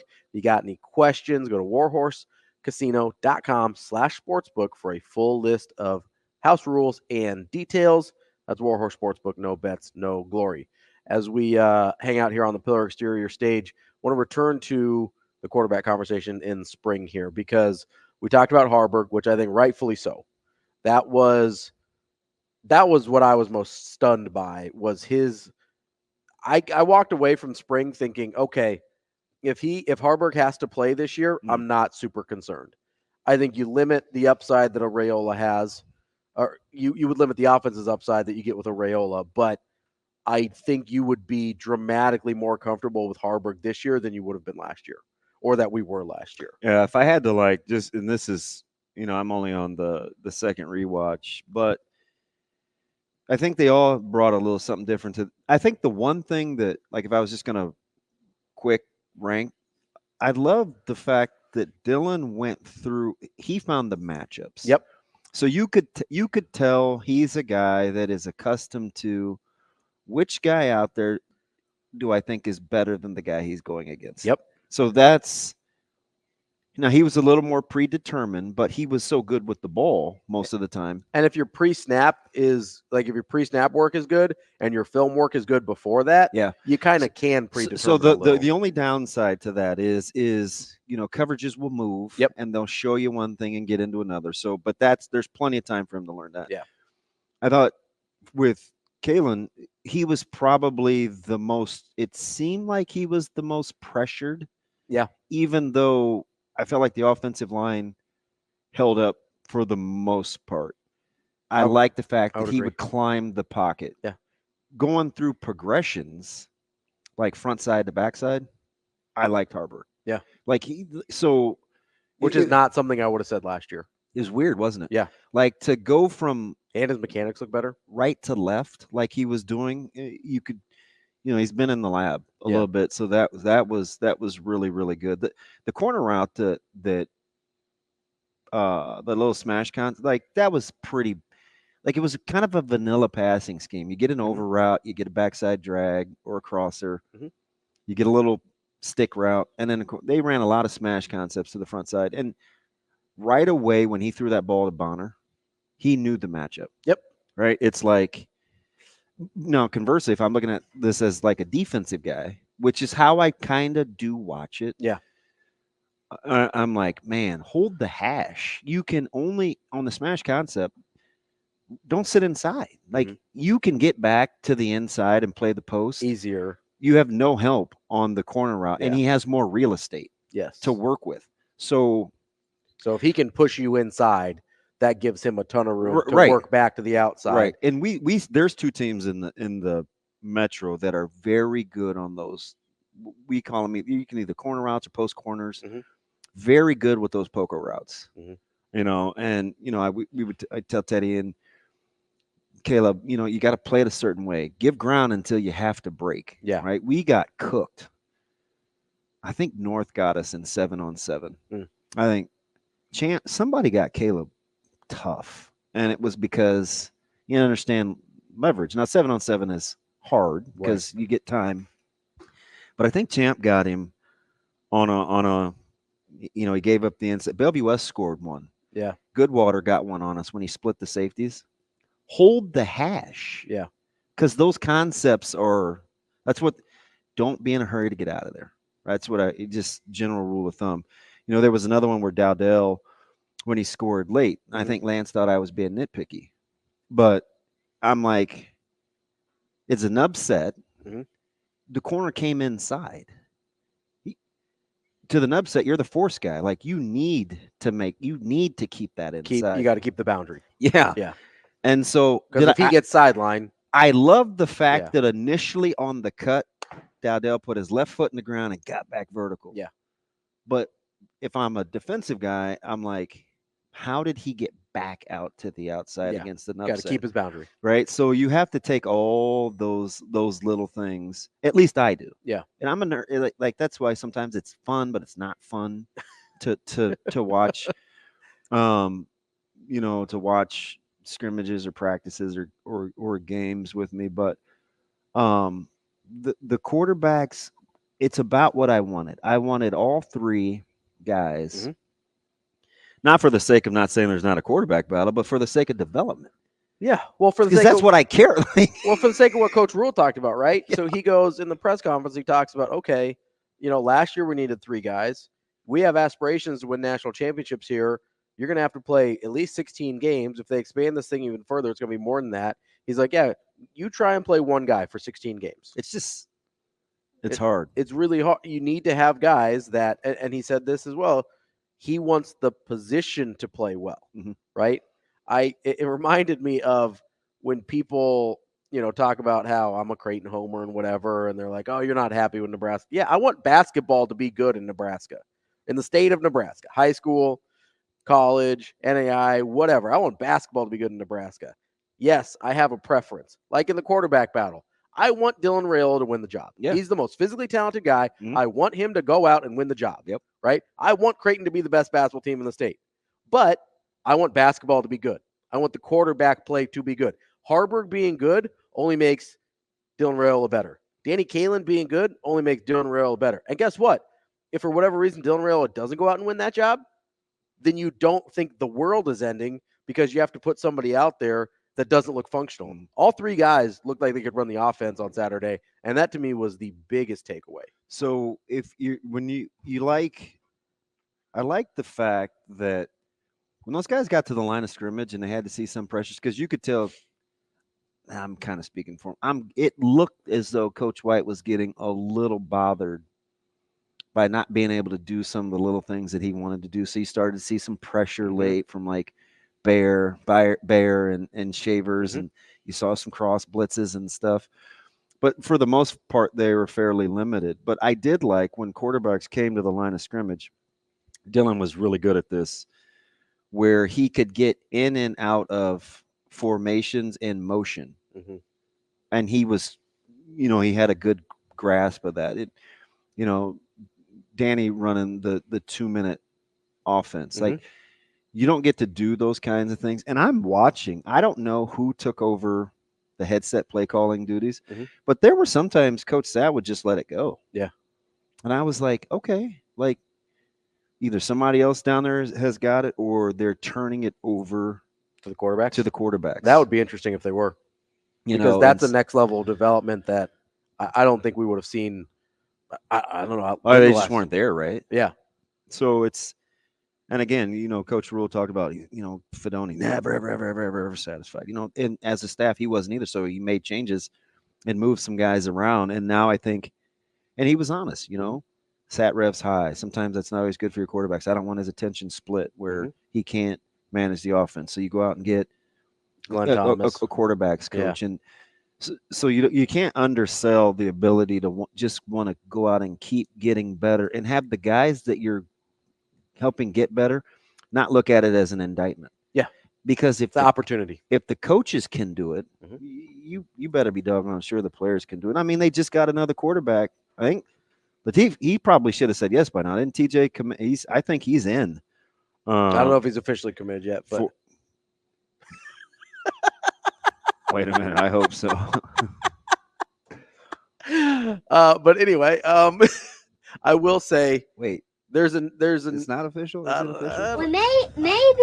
We'll have to check on that in the break. I will say. So I texted you a question about the quarterback play, about Dylan specifically during the broadcast, which I'm sure you love getting texts from me during the broadcast. But no, it doesn't. No, I can do that, especially if it's football. Yeah. So yeah, I'm not gonna. I can definitely. I'm not gonna text you about like Indian food during the broadcast.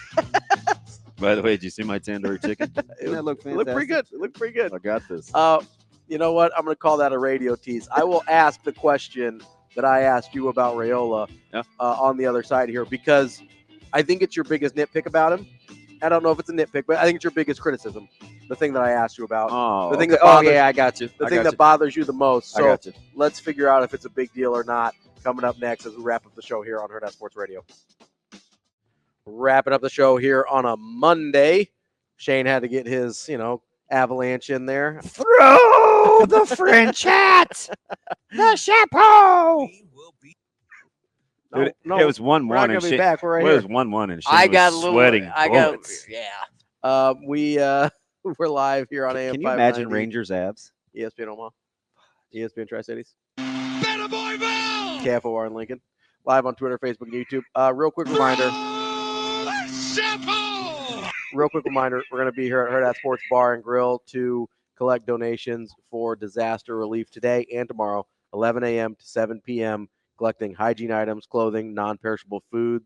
All of that will be donated to Heartland Hope and Project Intentional for distribution to those in need. Or if you just want to make a quick text for a $10 donation to the American Red Cross, text Red Cross, all caps, one word, to 90999. That's Red Cross to 90999 for a $10 donation to help with tornado relief. I was trying to get Sash to help with some clips back in. Shane, did you get that 15 minute clip from Coach Rule? Did Cam send that over to you?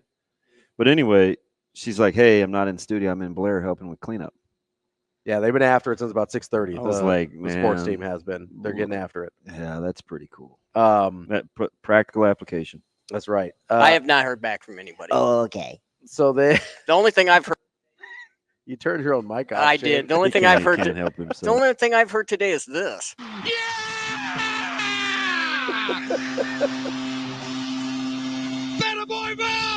That's cool that's all you've heard. Spurtability in hockey. The Rangers and Avs have it. That's cool. It's the only thing you've heard this morning. It's not like you've been producing a 3-hour radio show or anything.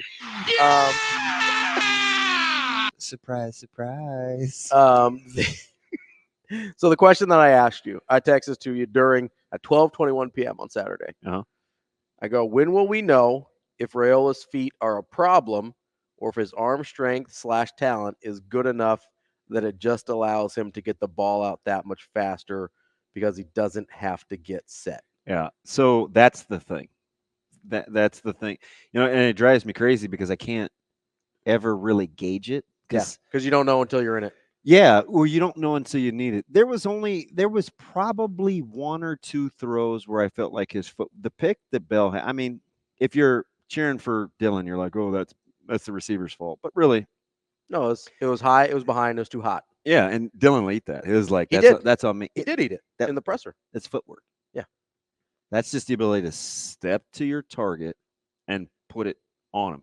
It's a man-to-man route, so you don't have to settle him down. Yeah. Just put him there. And then there was the one, now I'm being really nitpicky, but When you have that level of talent, you have to. Yeah, you have to be. Yes. Right? It's like this is just you who can't just this look. This is just who he's gonna be. You can't just look at it and be like, oh, he throws better than Jeff Sims. It can't be that. There was the one where they were going to the south and he sailed it in the end zone. Mm-hmm. It's a whole throw, mm-hmm. but he too much air, too much loft. Like that's one where you just want to see him put that front foot in the dirt and just drive that thing in there, and he'll be able to do that. He just hasn't had to because he's so naturally gifted. So that's, I think, where right. So you want to see the ones where he steps into even his deep ball, and so this is a lot like they're just quarterbacks who have can just throw a deep ball. Mm-hmm. He doesn't even really have to step into it. He can guide it and flick it, mm-hmm. right? You remember 3 years ago at Friday Night Lights, it was deep. It was just accuracy after accuracy mm-hmm. on deep ball. So he just is very, very gifted in that.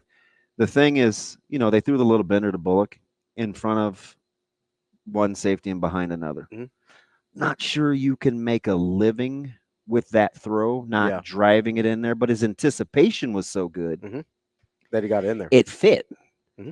Those are the things that you don't, like you said, you don't know if it's going to matter until it actually until matters. You're in it, because you do see catches and throws like that in real football. So it's not like you can say, "Oh, that doesn't happen." That's never going to work. Yeah, because it does sometimes. You do, and the more competition you get, the more of those throws you have to make because not everybody's going to be open. You have to either throw guys open or you have to make a catch. So I get my thing with Dylan is, and I'm not saying he is this guy, and I'm not even going to say the name you think I'm going to, but I'm not saying he's this guy, but it's kind of the same concern, if we want to use that term, that I had a little bit with Caleb Williams coming out, where he got off schedule so often that I'm like, okay, can he be on schedule, mm-hmm. right? So on the throws like the slant to Bell, he's so used to just flicking it before he gets his feet set because there's a lot of times where that is advantageous, right? But when it's not, can he still do things? Yeah, that's the thing. I think mechanically, those are just reps. And again, you don't know until you know. But when you just talk about being naturally gifted for a position, no, it's all there. Arm angles, arm slots. Now, sometimes when you can do that and it comes so natural to you, it can make you lazy. And you don't complete the short throws. But you said something off air. I almost fell off the stage. It's just the delivery, right? What'd you say off? So I was so relieved that every time they were throwing a screen or a swing pass, it didn't feel like the world was ending, right? Because and this goes back years. Whether the worst screen team in the country. What were they throwing?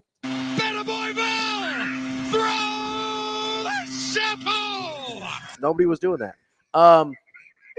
No, this goes back. This is not just last year. This goes back to Adrian. This goes back further than that even. But every time. Remember, how long have we been saying, why can't Nebraska be a screen team? Or Coach Riley worked it. Or complete a swing pass. How many times were you just like, oh, dear God, I hope he's in front of the line of scrimmage so when this is inevitably misthrown, that it's not a fumble. It was giving me anxiety. It was like I'm having every time for the last 6 years they've tried to throw a swing pass. I'm like, please be in front of the line of scrimmage. Please be in front of the line of scrimmage. Please be in front of the line of scrimmage, because I knew it was going to be misthrown. Mm-hmm. I knew it was going to be incomplete, and I was just praying that it wasn't going the other way on either a pick six or a fumble.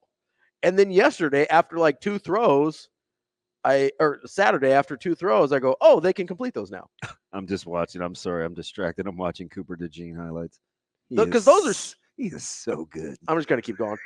Because those are supposed to be routine. Yeah. Right? A swing pass is, and it's a hard throw. Don't get me wrong. It is. It's a challenging throw. It is. If you're a high major Division I quarterback, I'm going to need you to be able to complete that. Is that asking too much? I just like the fact with those smash concepts and you're just talking about basic offensive concepts. Yeah.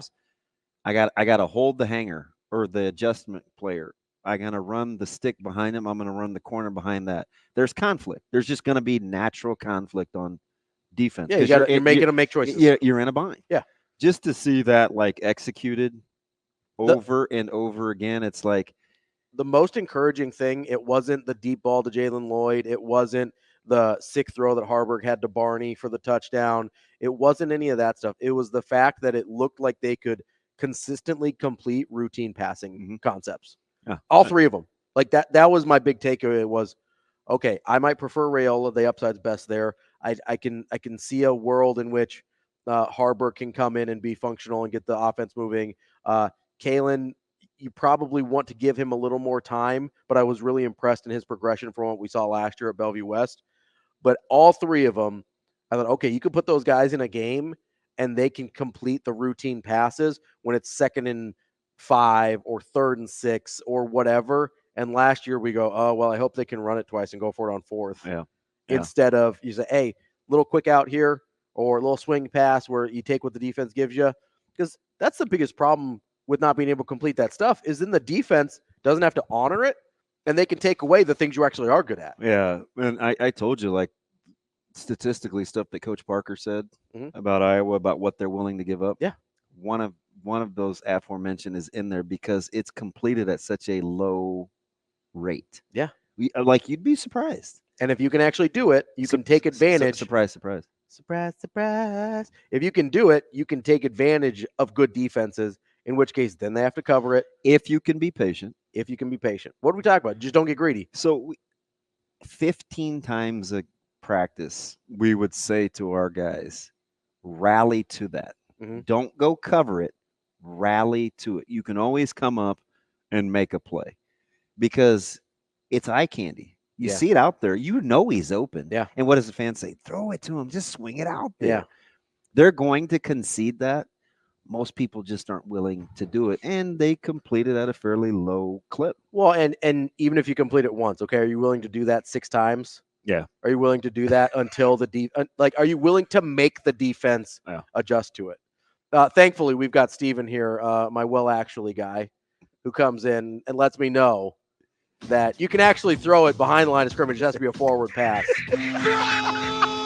Steven, he may be my favorite. If you didn't know what I mean, he may be my favorite. Actually, it can be behind the line of scrimmage. He said at the risk of being annoying. Bless your heart. Well, Steven. actually, yes, Steven, I know. I said it wrong. I don't know if you know this. This isn't scripted. We do 3 hours a day. Most of it's not planned. That's the show for today. Love you, Steven. We'll be back. I do. DB loves it when people put me in my place. We'll be back tomorrow with more Hurrdat Sports Radio.